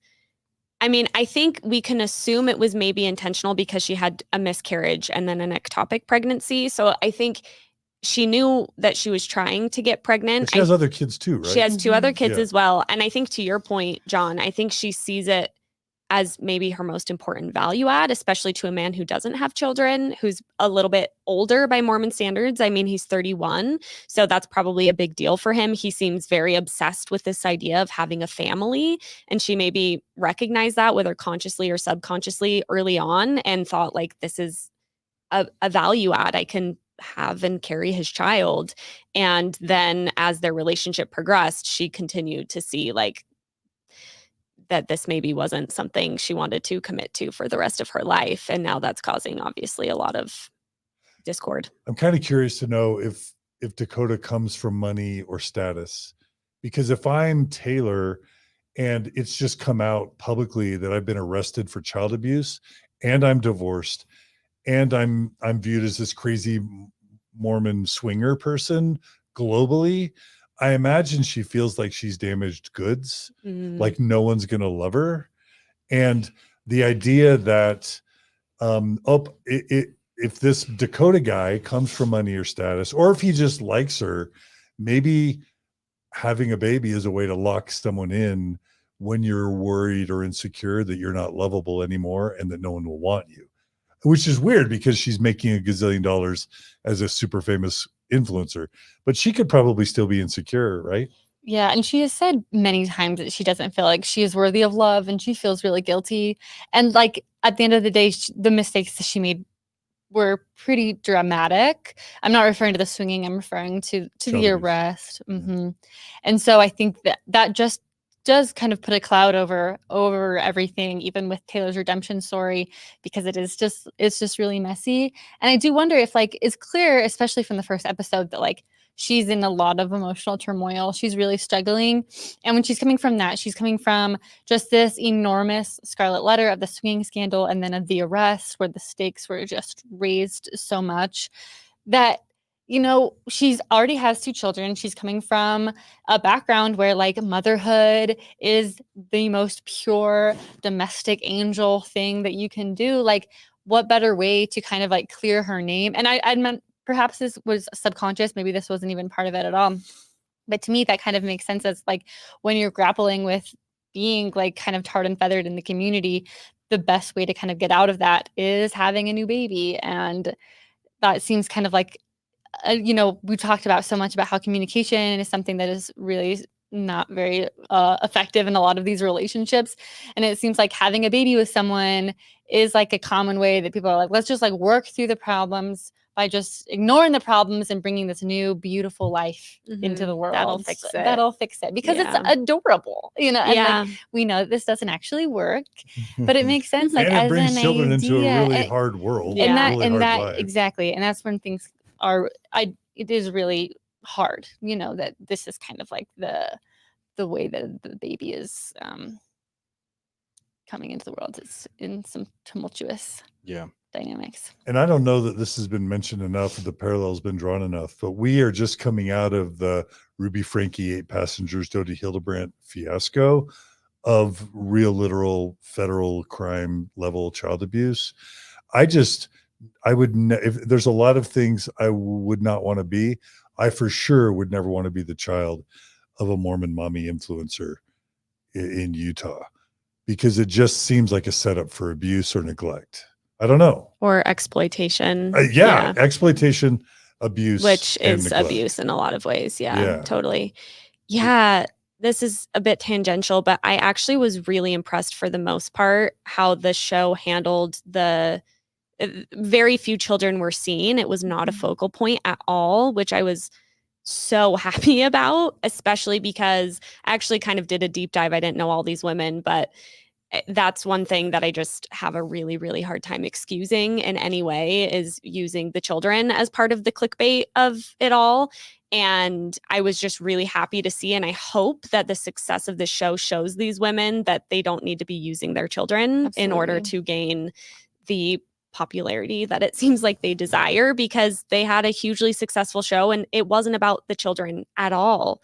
But to your point, maybe Taylor was still in that mindset of like, my kids are a big part of my brand. And this, I didn't even think about how it could be a rehabilitation effort of, it's harder to be as cruel, maybe even to like a pregnant woman, you know? And yeah, I don't think she consciously got pregnant for that reason, but I do think that that's, And I do think like what you're saying, because she mentioned that a lot, about that cruelty, that she was really disturbed and shocked that the fights with Dakota would escalate while she was like 36 weeks pregnant, which is very valid, that like she should be able to like be much calmer. But like she was really noticing that, like which I mean, I don't know, but I'm kind of like extrapolating. It seemed like she thought, oh, like this is supposed to be like the sweet, perfect time. We're like in like the baby moon phase. And it still is so bad. And maybe thinking that her pregnancy would afford her some more care from her partner. Exactly. And I think there's some ways I can relate to that too, where I mean, yes, definitely. I think pregnant women deserve to be cared for and deserve to be given slack and all these things. But I do think maybe that's the only way that sometimes women feel like they can get the respect that they feel intrinsically they deserve is by literally carrying another life. Yeah. And like on Taylor's social media also, like before she had the baby, she was like showing a lot of like, oh, look, Dakota was like being so sweet, like rubbing her feet. And like they were really emphasizing like during the birth, like I was like, wow, Dakota's being the most charming I've seen him this entire Do you guys have some season, feelings you about know, Whitney? because She he's able gives to talk Regina about the George. baby. Do you guys And have he was like excited with Taylor. Like he was being the sweetest to Taylor once her water broke. He was like making jokes and like, oh, you know, she smelled the pants. And I was like, oh, I'm starting to see this like charisma that I haven't seen until now. And it kind of took this like really dramatic change for something like that to happen. Yeah. And I think if they have broken up, as people are speculating that they have, it's interesting because I think the baby is now, I don't know, 6 to 8 months. Mm-hmm. So they probably had a little bit of an influx of that goodwill. And that, I mean, there is something that happens when a baby comes that's really special. Yeah. But it's also incredibly difficult. And once that initial magic can, not the magic of the baby, but the magic of what that can do to a companionship kind of wears off, that we're probably right about the point where they're like, okay, even this is not going to be enough to keep us together. Because now they're actually in like the trenches of who's getting up in the night, how are we handling, you know, the roles of how many diaper changes are we feeling cared, you know, like those are like real relationship. And I know that I'm sure they've done that because Taylor has 2 children already, but like but like they're her children, you know. So Dakota, I doubt Dakota's been much involved. Anything that Dakota's been has been like a bonus. Like, wow. Well, remember when he was trying to learn how to change diapers? Oh, I know. Bentley, my husband, was literally crying laughing when he was like he was trying to like put the pants on the baby. And it's relatable, unfortunately, but like I'm sure he's had to learn a full crash course. It doesn't seem like he had much interaction with infants. Yeah. I'm not trying to virtue signal here, but I was a Mormon dad, husband, and I loved nursing, bottle nursing my kids. I loved it. I felt, Margie will say that when she was nursing, I felt left out. I'm like, oh, you're going to bottle. Yay. That means I get to, you know what I mean? So I don't know if I'm typical or not. Again, I'm not, I'm just being honest. I love that part of being a dad, waking up to bottle feed the kids so that Margie could sleep in. Like so I don't know. I guess I only say that because I don't want this show to suggest that all Mormon husbands and dads are evil. Well, and a lot of the dads, when kids were shown, they seemed pretty hands-on. I mean, Connor and Whitney, he seemed pretty hands-on. Jacob, obviously, Macy was gone a lot. I'm presumably the dads with the kids. So I do think a lot of the even Zach was hands-on with the children. Yeah, totally. You saw him a lot with the kids, and he was the one teaching Dakota. So yeah. Let me just ask y'all. I mean, y'all have husbands, Mormon husbands raised as Mormon, and y'all have kids with them. Are there ways that your husbands defy the Zach Dakota kind of image that you're comfortable sharing, or is that putting you on the spot? I'd be happy to. I mean, or conform with it. Yeah. No, I mean, I think that I don't think my husband had much exposure to taking care of infants at all. So I think he was learning it more so than I was because I babysat a lot growing up. So I think in a lot of ways he is a product of that culture where it just wasn't really instilled in him, nor was, that his way to make money as a teenager the way it was mine. But I do think I can speak to this because I think my husband's name is Bentley. Bentley and we've had to have conversations where I've kind of brought to his attention, like, hey, you might not even realize it, but you're not caring for the children the way that you need to be. Like even when we're both here or like when we're at my mom's house, like I'm the one, whatever. So we've had to, I don't think it came as naturally to him because of the conditioning. And we've had some really good conversations. And I think the thing I'll say about Bentley is he was willing to listen and to learn. And even talking about like the distribution of labor, we had a conversation once where I said, I want this for me because I need it, but I want this for you because to your point, John, I was like, this is where the bonding happens. Like, this is where like you want this for you. And I think that he's really taken that to heart. And I think he would be fine with me saying this because I just want to say, like, I do think that a lot of men are predisposed to be less involved. And so I'm really grateful for a partner who was willing to listen and to learn and to really try. And I think it's, I would say we have a really equitable way of taking care of our children now, which it wasn't like that naturally at the beginning. That kind of came more after leaving the church than when you were in it, or not? Honestly, I think it was less a product of leaving the church and more a product of actually deconstructing the patriarchy of the church, because I don't think that happened I don't think that happened simultaneously. Right. Lots of men can leave the church but not deconstruct patriarchy. Yep. But did y'all deconstruct patriarchy after losing your faith or before? After. Yeah. Yeah. Yeah. Yeah. So you kind of have to lose your faith. Then if you are trying and paying attention, then you work to deconstruct patriarchy, and then you can be a better human, man, husband, spouse. Yeah. Yeah. Alyssa, what were you going to say? Yeah. I think in a lot of similar ways to what you were saying, Hayley, like he was predisposed to a lot of like these Mormon dynamics. I think he wasn't used to spending as much time with babies as I was. Like I was just always expected in the neighborhood with cousins. I was just like very used to being around children. But my husband is really good at being willing to change his mind about pretty much anything and being curious about that. And we just deconstructed patriarchy around the same time that we were deconstructing our faith. And that was because I had gotten out of this like really unhealthy relationship. And I do think that like him seeing that and hearing like the stories made him really aware of just how patriarchal the church was, and that kind of like forced him into this like, okay, like is this something that I should be deconstructing? And he like did that on his own very intentionally, and that was probably about a year before we had a baby. So it was like we deconstructed patriarchy, but it was still like relatively recent before having a child, so that's like a continual thing. Sorry. No, keep going. Interrupting you for my joke. I was just going to say, highly recommend deconstructing patriarchy before you have kids, because we were doing it. I think kids are what kind of brought that on for us, and it was hard. Mm-hmm. So I think the more you can like have those conversations pre-children, for sure, the better. Yeah. But that like really did play a really big role. And like when I was pregnant, we had a ton of conversations about that. And also like I was going to grad school, and like I've always been like really ambitious about those types of things. And so we were kind of like, okay, like let's have these conversations. Let's figure this out. And so yeah, it was like right around that same time, but it made as difficult as parenting can sometimes be, and as like crazy as it can be, and how still our instincts and like our childhood understanding of our roles is still very different. Like he has been very willing to be extremely open and curious to not suck. Yep. That's great. Thanks to Latter-day Digest for reminding our viewers and listeners to share, like, and subscribe. We really want to grow the channel, and if y'all subscribe to it and like and stuff.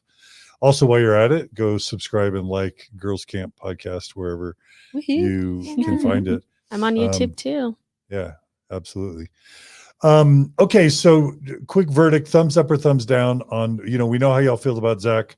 Y'all are officially thumbs down on Jenn staying with Zach. Wait, let me get the wide shot of that. Double thumbs down.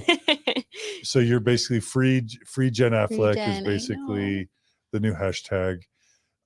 Sorry, Zach, do better. We're all trying to do better. Join us. Okay, and then thumbs up or thumbs down on Dakota, on Jenn staying with Dakota. What do we got? On Taylor, also a thumbs down. Sorry, did I say Taylor? You said Jenn, but Taylor. Okay. Thumbs up or thumbs down on Dakota? Thumbs down. Okay. I think Taylor, I don't think Dakota is the same as Zach, but I think Taylor deserves to take care of herself and her kids and to figure her own stuff out. And I don't think she needs to be doing that for a man. And it seems like that's kind of the dynamic with Dakota. So he's like another kid. Yes. He is. Yeah. Yes. Like, stop. I mean, come on. Again and again. That's when you see her sob, and he gets his reaction to her sobbing is what? He gets more mad. Yeah, he gets more like, it's like he just won't stop. I wanted to yell at the TV. Just give her a hug and tell her, this is not, you don't need to worry about this right now. Don't even worry about me right now. you grow this child and I'm here for you to support you. What do you need? And it was just constantly like she would cry and then he's like, well, you won't this, and this, and you won't forgive me this. And it's like, Dakota, just give her a hug and let this lie. I feel like he obviously is so insecure and that insecurity is just massively toxic. And it's just not something that I think Taylor needs to be taking on the way that she has. And I mean, hopefully if they have broken up, they can both move on. And I think they're both, honestly, at the core, I see them both as good people. I just think that they need to figure their own selves out. Yeah, I think there's like this way that people that are sometimes struggling are like drawn to other people that are struggling because like they feel seen. And that's like kind of what it seems like for Taylor and for Dakota. Like they were both in really low places and able to kind of like commiserate. And I think sometimes like those relationships, you can help build each other up. And unfortunately, this doesn't seem like one of those relationships where like their mental health issues complement each other. It seems like they're just grating against each other and making them both worse for it. All right. Gerardo, did you want to vote on Dakota? Yeah, but I agree with thumbs down. Let me see. Let's see it. Yeah, Thumbs come down. on, Gerardo. Sorry, Dakota. Sorry. Okay. Are we done with episode 7? Do we want to finish with episode 8? Okay. I'll just say it. I was really disappointed with how this series ended. 8 just felt like a drama fest. It felt the least insightful to me of all the episodes. It felt staged. The whole Whitney drama coming in at the birthday party. And it's like they had that solo shot of her walking down the little hallway or aisle, and she's almost in slow motion with the bad music playing. I'm like, this is just bad staged drama. But that's just my take. What do y'all think? I also, one of the things I was thinking as I rewatched that episode last night was it was kind of a bummer to see it end on that note after the Jenn empowerment stuff, because I'm no fan of how Whitney behaved in the show, but I felt like this episode, it was a little bit like every other cast member was just like wanting the opportunity to kind of twist the knife. And I just didn't think it was the best look, especially because it was pretty clear, like Whitney's on the outs. Yes, she behaved in, I think, not good ways, but it felt like it was more so, I'm trying to use non-gendered language. And I mean, again, it's reality TV to your point. So this isn't even a judgment on these women, but I feel like they were kind of like really play up how much you all dislike Whitney. And it just felt like Whitney felt very embarrassed. And to me, it was just unnecessary to play that up to the extent that I think they did. And some of the behaviors specifically at that party, I just thought were just kind of cruel toward her. Yeah, and it did feel so regressive after this really beautiful moment with the women, gathering around Jenn. It was like, oh, okay, we've been talking about empowerment so much, and we had a really beautiful moment of that. And so I wish this season, even if let's even change the chronology in the editing. If you really want to show those parties, if you have this footage that you need to use contract reasons or whatever, I just really felt like we should have ended on this, unity moment, and maybe that wouldn't give us the same cliffhanger. But it just also felt like the drama felt so like this, nobody cares about Whitney unfollowing people when we just barely saw Jenn in this abusive relationship. And we see Taylor having a baby. Let's focus on, if we want to have that kind of be our redemption for the end of the season, let's focus on that. But kind of doubling down on the Whitney drama felt just narratively, it was off because we hadn't even focused on it for the last couple episodes. So then to come double back down without any new information felt lazy to me and boring. Yes, I agree. I feel like, the Whitney thing, it's funny because I was hoping Sam would be here today, because I actually feel like Whitney had many, many opportunities to redeem herself, or to just very simply at a very base level, just be like, hey, I'm obviously not in a place to handle this kind of female friendship dynamic. I don't do well in these group settings. I just really wish and continue to wish that she would be willing to do that, because I mean, I've even seen her double down. I watched a podcast with her about the RSV video, Dancing with Her Baby. And she basically said, I only regret it because of how people responded. I don't regret actually doing it. I just think she's had opportunities to show some self-awareness that it's a bummer that she hasn't. And I can see how the women, the additional castmates, would just be fed up and just be like, yo, like, we're over this. We're over these antics. I can understand that. But I do think that that's just less interesting in so many ways than some of these other things that we've been talking about. And, you know, you can kind of see now, I think, especially in how things have been playing out after the show aired, that that's really what it seems like they're being encouraged to play up, is like what's going on with Whitney. And to me, I'm like, Whitney also just needs to seemingly figure herself out. And she just seems like she doesn't fit in very well with this group. And it doesn't seem like that much deeper than that to me personally. Yeah. Which, can I also just say, you've said, you know, based on everything that we're seeing after the show playing out, these women are so good at their jobs. I'm trying to keep up on the content. There's so much content. They're doing podcast interviews. They're doing videos. They've done like stitching each other's videos, all these dances that they have backlogged that they've been saving. I'm like just blown away by how they're able to keep the momentum going. And it's like they're professionals at marketing for themselves. And it is really showing. It's cool. I mean, honestly, I know that there's always things that could be said, but I feel really proud of them. And for so many reasons, I think these things that we are saying about how some of them did show up, but also I just think that you can kind of see the empowerment now that they've seen the reaction to the show.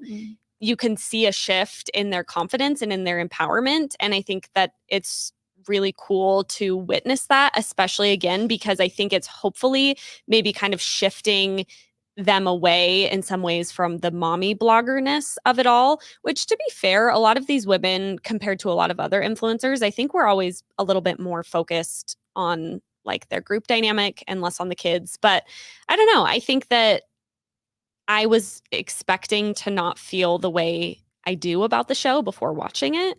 And I've definitely grown a lot of fondness and tenderness, I think, for every single one of the women, honestly. Yeah. Did y'all think it was funny that Whitney is flirting with the idea of becoming a trad wife after the whole Ballerina Farms sort the of timing of discussions we've this had? was, the universe is really coming together to give Mormons amazing content right now and discourse about like, the streamline to trad wife. Amazing. Yeah. The farm thing, the way that was edited too was so funny because they were so clearly trying to show her as just not quite cut out for that kind of lifestyle. Was so funny. And I mean, I actually think I saw Whitney. I was at an event where they were filming for the show and none of it aired. I wasn't part of it. I just like saw them filming. But Whitney actually told my friend at that point, she was like, yeah, I'm going to go get a homestead and I'm learning to make sourdough bread. And man, that to me, it's just funny that it probably seems like an out to her, or like just this idealized, just step into a farm lifestyle. And It's like a refuge. yes, but it just obviously logistically like is not so simple and is probably not what you're thinking it's going to be based on watching Ballerina Farms content. So I think it was kind of funny that they showed like, this maybe is not so glamorous as one might want to think. I mean, it's so August 2024, right? I mean, it's so last month. Exactly. Yeah. right? We're past that. Like, whoa. We've moved on. Yeah. What did y'all think about the confrontation with, was it Dakota and Macy in the car? Oh yeah. Was it Macy? Mhm. I'm gonna never get the names right. Yeah. So like, so Taylor wants Macy to make up with Dakota, right? So they end up getting in a car together. I'm thinking, is this safe for Macy to be in a car with Dakota? Not knowing anything really about Dakota, but what'd y'all think about Macy standing up to Dakota? I think she modeled direct conversation, direct communication. And she says, I'm on Taylor's side. I'm not on your side. You know, what'd y'all think?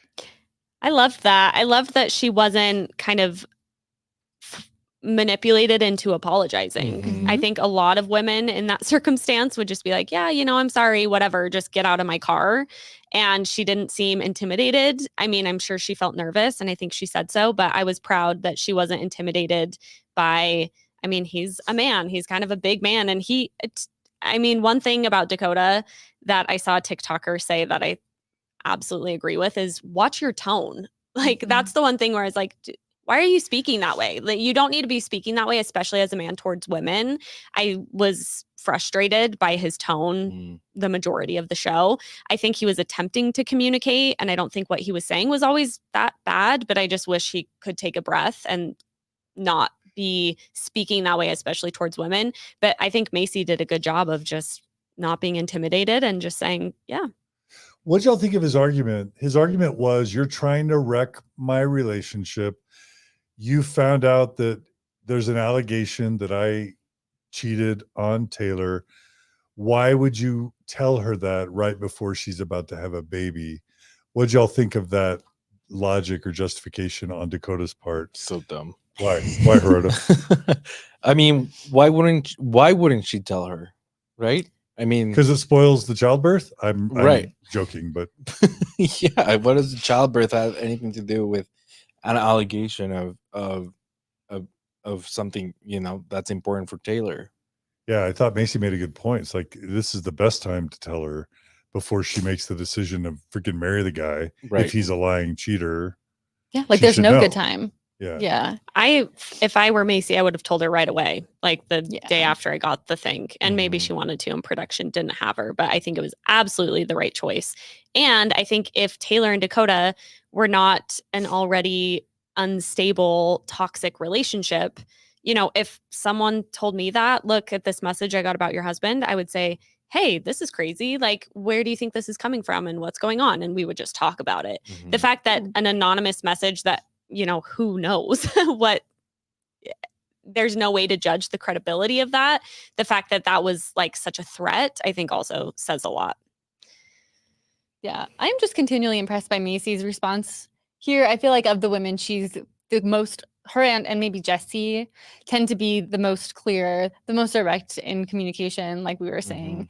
And I like how she was saying, like, I'm the messenger. I didn't do anything wrong. I got this message. I've been friends with Taylor for a very long time, well before you came into the picture. Like, why would she be loyal to him at all? And it seems like, I don't even know why the conversation happened. It seems like Dakota's just spiraling and is trying to find a way into Taylor and thinks maybe talking to Macy is a good idea, which on the one hand, I'm like, I guess it's better to talk to Macy than just like talking badly about Macy, but also like, it doesn't really do anything because he's like, there's really no point in the conversation. There's no actual conclusion that they come to. It just seems like he's kind of spinning out and is just hoping that something really life-changing, like maybe a baby, can distract them from their problems for a little bit. Yeah. Agreed. I think he's trying to desperately get things with Taylor to be okay. And it's not really about the external stuff. It's about what's going on with both of them internally more than anything. Mormon culture needs to stop with the pressuring young people to get married and have kids too quickly. I think all the data show that waiting later to get married and to have kids, on average, has better outcomes for the quality of the marriage, for the mental health of the people getting married, and ultimately for the kids. We just got to stop that. Yeah, there's no winners here. No, it's bad for the church because all these divorces and children with bad, unhealthy upbringings, it's just not good. Was Whitney putting a pregnancy test, a used pregnancy test, in the cake not one of the most hilarious things you've ever seen? Margie was like, wait, isn't that a used pregnancy test? and her sister calls it out, right? Like, that's gross. She's like, what? It had the cap on it, right? And it looked like a nice cake too. I was bummed. I'm like, what a waste of a delicious looking cake. Would y'all eat the cake if you knew that someone's used pregnancy test was in the cake? Would you? I gotta be real. That frosting looked good. I would skip the frosting. maybe like a piece on the outside. They should have cut like a ring around it, and then they could have still made or like put it in a baggie. Yeah, there's ways. I understand that like the pregnancy test if she has, I was like really trying to like justify this in my head. Okay. Because I mean, I love looking up cute pregnancy announcements. You know, I was like trying to have a cute pregnancy announcement when I had a kid. And like, yeah, before you can't get an ultrasound until you're like farther along. And if you want to tell her family early, like that's the most like, you know, concrete item that you have to represent the pregnancy. So, okay.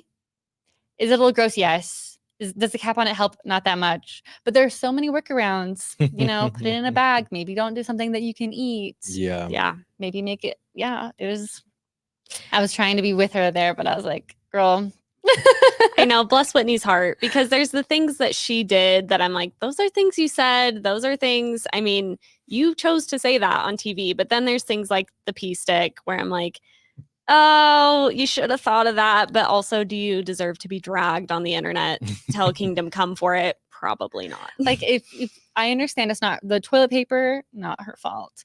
The pee stick. True. If you're trying to avoid a full edit, maybe don't stick a pee stick. Yeah, good point. Should we've already talked enough about Jenn and Zach, but that conversation about, you know, whether he should go to New York and whether she should go with him, and how he responded to her about what she'll love and what she'll enjoy and what she'll want to do. Do y'all have thoughts on that? One thing that we maybe haven't touched on that I think is important to consider there is influencing as a career, and the way that the outside world and Mormons as well perceive influencing. And I think a lot about this. I feel like even with what I do with my podcast, I'm influencer adjacent, kind of the approach. We were joking about brand deals earlier. And I think that there's oftentimes a lot of misogyny in the way that people talk about influencers, because it's something that I think people can look at and say, oh, that's so easy. And it's absolutely not. I think these women are highly strategic. I think there's certainly some influencers who are more so than others. And obviously the child exploitation of it all plays in. But I think a lot of these women have made really strategic decisions in order to be where they are and to make the kind of money that they make. And I think they've done it while also under the confines of the patriarchy, and also needing to still be stay-at-home moms in a significant capacity, et cetera, et cetera. And the reason I say all of that is because I think so much of Zach being able to discount Jenn and mom talk as something silly and stupid and trivial, even though it's fully funding his medical school, is because of the means that she's using to make her money. And I think that just feels misogynistic to me, because, you know, if she was going to be a lawyer or something else, he might feel differently. I'm glad you brought that up, Hayley, because I just 40 minutes ago said the last thing I'd want to be, you know, raised as is the child of a Mormon mom influencer. And I realized, whoa, wait a minute. First of all, I'm an influencer. Second of all my kids would say that they, even though I don't feel like I've made them a part of, at least an overt part of the quote influencing that I do, I think they would all say that they have probably experienced significant harm just being associated with the dad who's an influencer. So I'm owning that was probably hypocritical and maybe even misogynistic for me to say.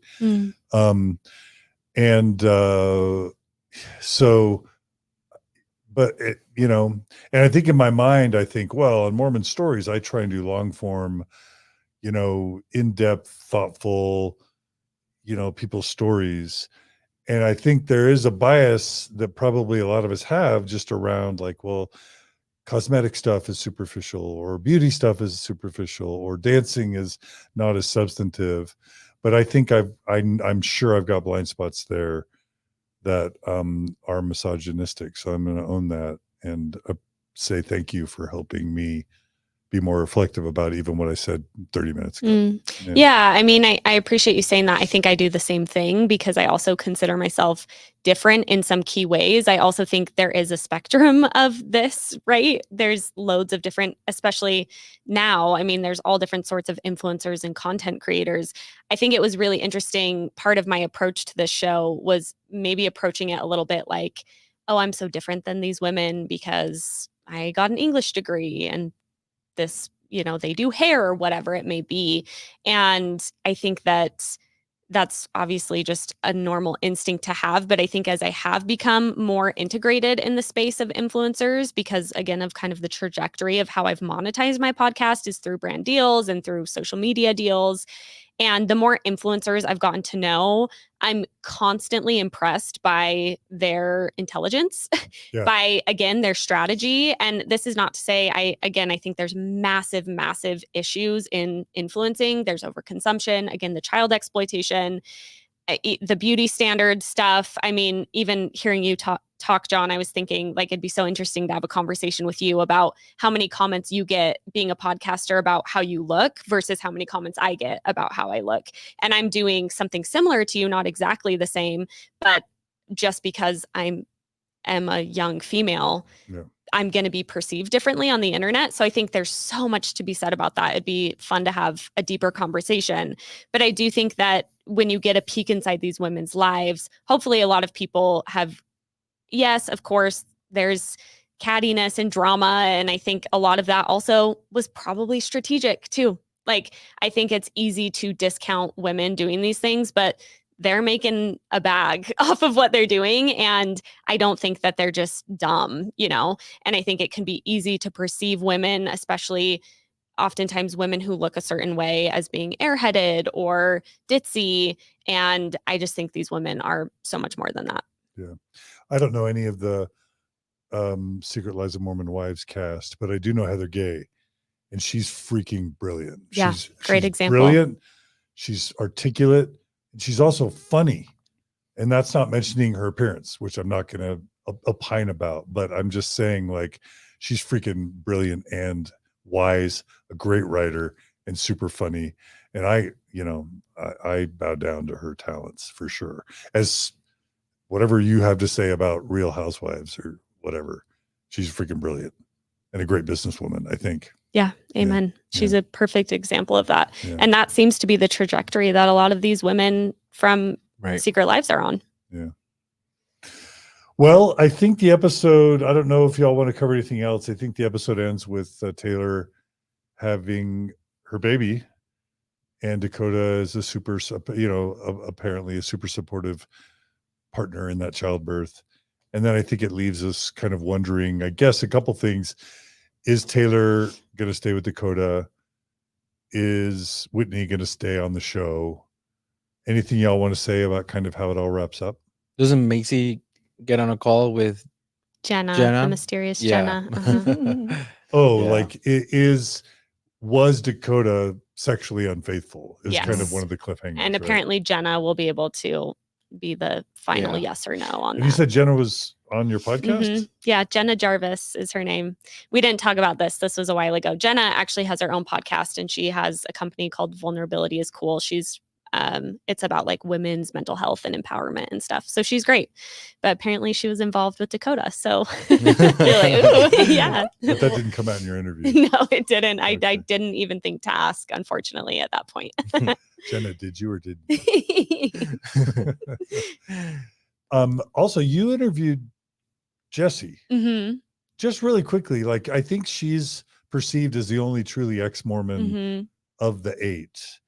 Any just quick thoughts on kind of how she's processed her ex-Mormonism, or if she's processed truth claims, the church, her faith? Yeah. I've been so impressed by Jessi for so many reasons. I think that one thing that really struck me that Jessi said was when she got casted on the show, she knew she was the only one who would be actually fully ex-Mormon. And I think she was really thoughtful about the way that she sort of represented ex-Mormonism. Not that she's claiming to represent all ex-Mormons, but I think she was really thoughtful about being that representation in this dynamic. And so I just really credit her for that, because I think she wanted to show up in a thoughtful way, especially as conversations unfolded around Mormon doctrine and culture and things like that.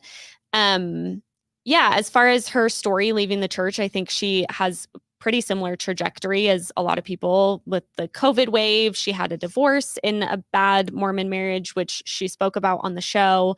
And I also think that I learned a lot from Jessi as far as, being an ex-Mormon myself. I'm constantly in dynamics with active Mormons because my family is. I'm still in Utah.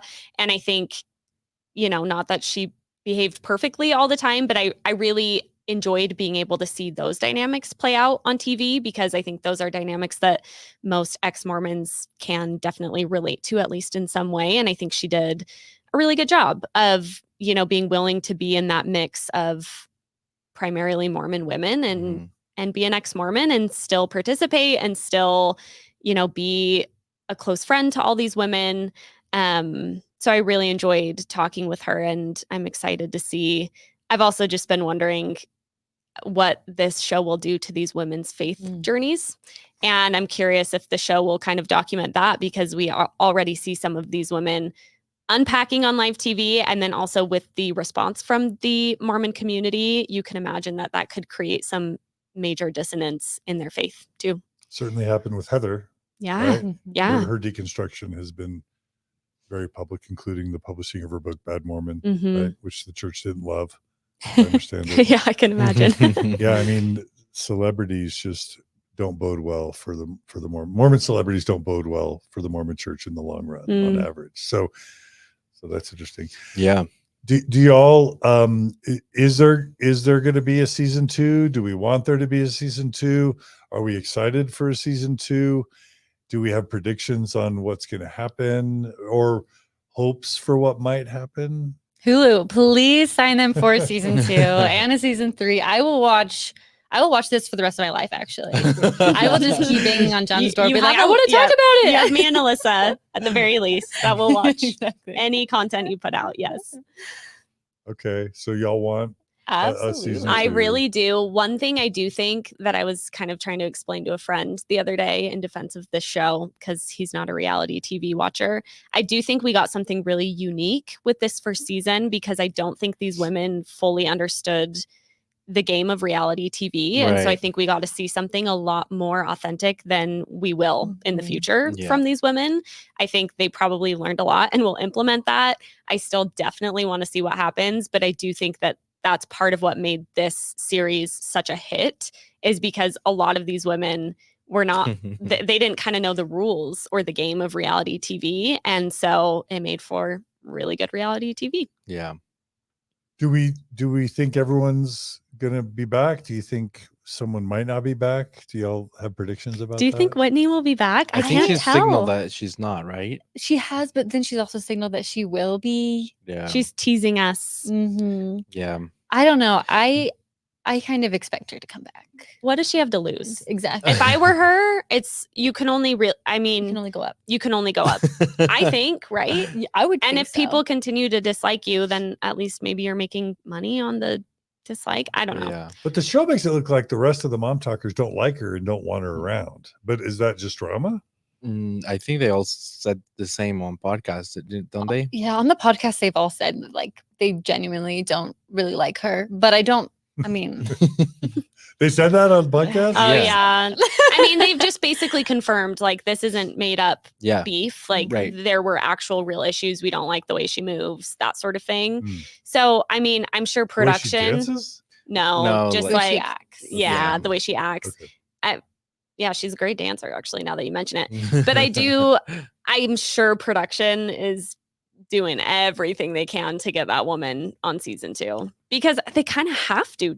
I mean, they don't have to. I think the characters, there's enough there, but I do think that it would be hard to pivot away from Whitney that much. Doesn't Jenn is not said that she's gonna leave it? That's what she was saying at the end, because Yeah. she's going off to med school, and because I think seeing the fallout will be really interesting to see Yeah. if Zach's like, they portrayed us terribly, like we can't.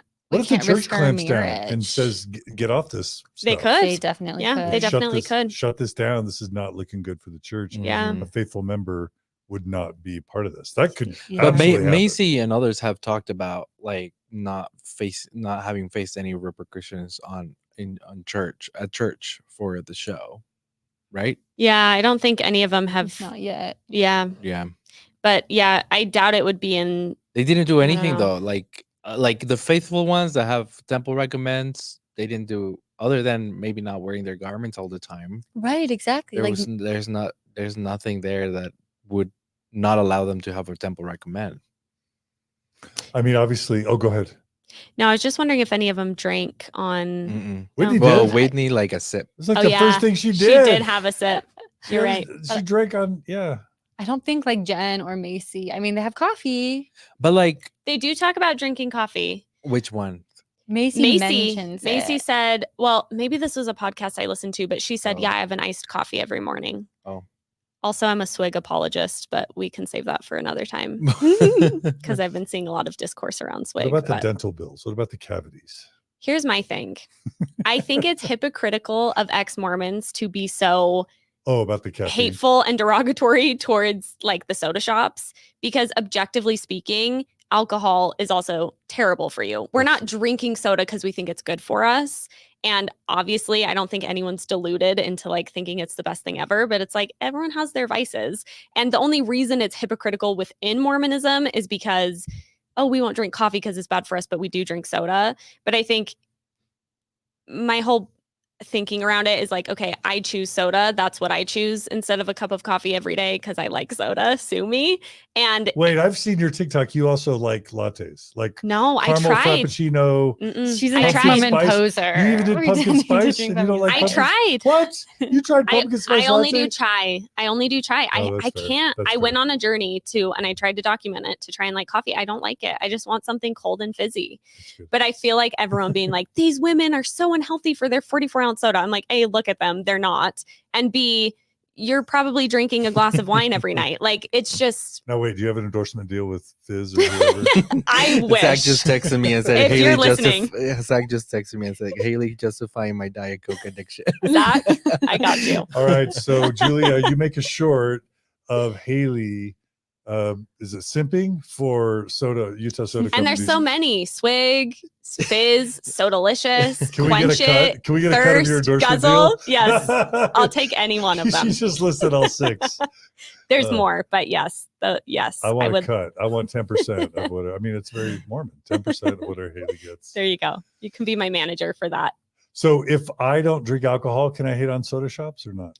I think you have more standing to do so. I really No, do. I don't judge. I have vices, so I'm not gonna.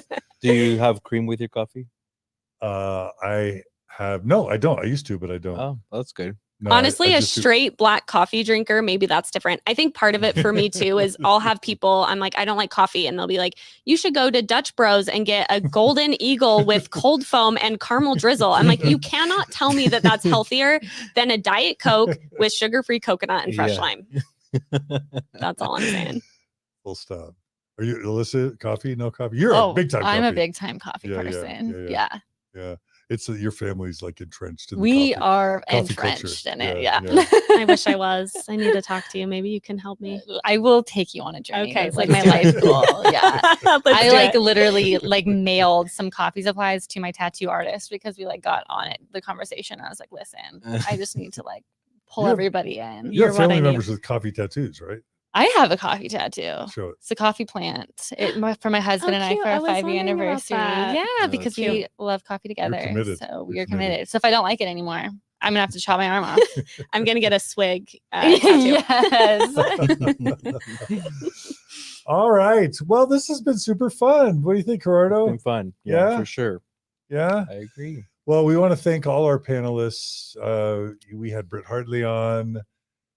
Of course, we had Samantha on. Yeah. Who? Any other former panelists that I'm okay? Alyssa, it's been great to have you on. Thank you. It's been so fun. Yeah, let's do it again. Can we do it again? Let's do it again. Okay. All right. And Hayley, it's so fun to have you back. Thank you. I'm so happy to be here. Come anytime. Thanks. Want to plug your show one last time? Girls Camp Podcast, wherever you get your podcasts. Accepting sponsorships. Yes, particularly from soda shops. Yes. Gerardo, do you think we'll ever have a product deal or not? We'll see. We'll see. I've tried to avoid it, honestly. Yeah. But I don't know. No listeners will TikTok like it. dances from you two. we were gonna do one. We were gonna do one. You we had it all should. planned out. You should. All right. All right. Well, thanks so much, and come back soon. Thanks, Gerardo. Yeah. Thank you. All right. And thanks to everyone for joining us today. Y'all are waving. Y'all want to wave to the all right. Thanks everyone for joining us today on Mormon Stories. Thanks to Julia for all she does in pre and post-production, as well as what she does to monitor the chats when Maven's gone, and time codes and show notes. Thanks to Maven for jumping in to help with the comments today. And yeah, thanks to all of you who donate to make Mormon Stories and the Open Stories Foundation possible. One of the reasons I don't do product deals is because I don't want to annoy my viewers and listeners. But the only way we can do that is if donors step up and support us. So the way you do that is you go to mormonstories.org, click on the donate button, become a monthly donor, and then we can pay Alyssa and Hayley and Julia and Gerardo and Maven and all the people that join. We can pay our women for their women's work, and Gerardo too. Amen. Pay women plus Gerardo. Pay women plus Gerardo. Anyway, thanks to the donors that make all this possible. We lose donors every month for whatever reason. So please step up and become a monthly donor if you value content like this. We love your feedback. So leave it in the comments, or you can email us at mormonstories@gmail.com. Or Gerardo helped renovate our website. You can go to mormonstories.org. There's a feedback form where you can give us feedback or tips or suggestions or ideas. We love to get that feedback. We love to hear from you. We would also love you to apply to be on Mormon Stories. If you think you have a cool story, if you think you're an engaging interviewee, we would love to have you apply to be a guest on Mormon Stories podcast. We do panels, we do long form interviews, etc. So please check out our website as well. And yeah, I think that's it. So thanks for joining us today. Thanks to all the people who commented. Please subscribe and like our channel as well as Girls Camp. Be good to each other, be kind to each other, and we hope to see you all again soon on another episode of Mormon Stories podcast. And we'll see if there's more Secret Lives of Mormon Wives episodes in the future. All right, everybody, take care. See you soon.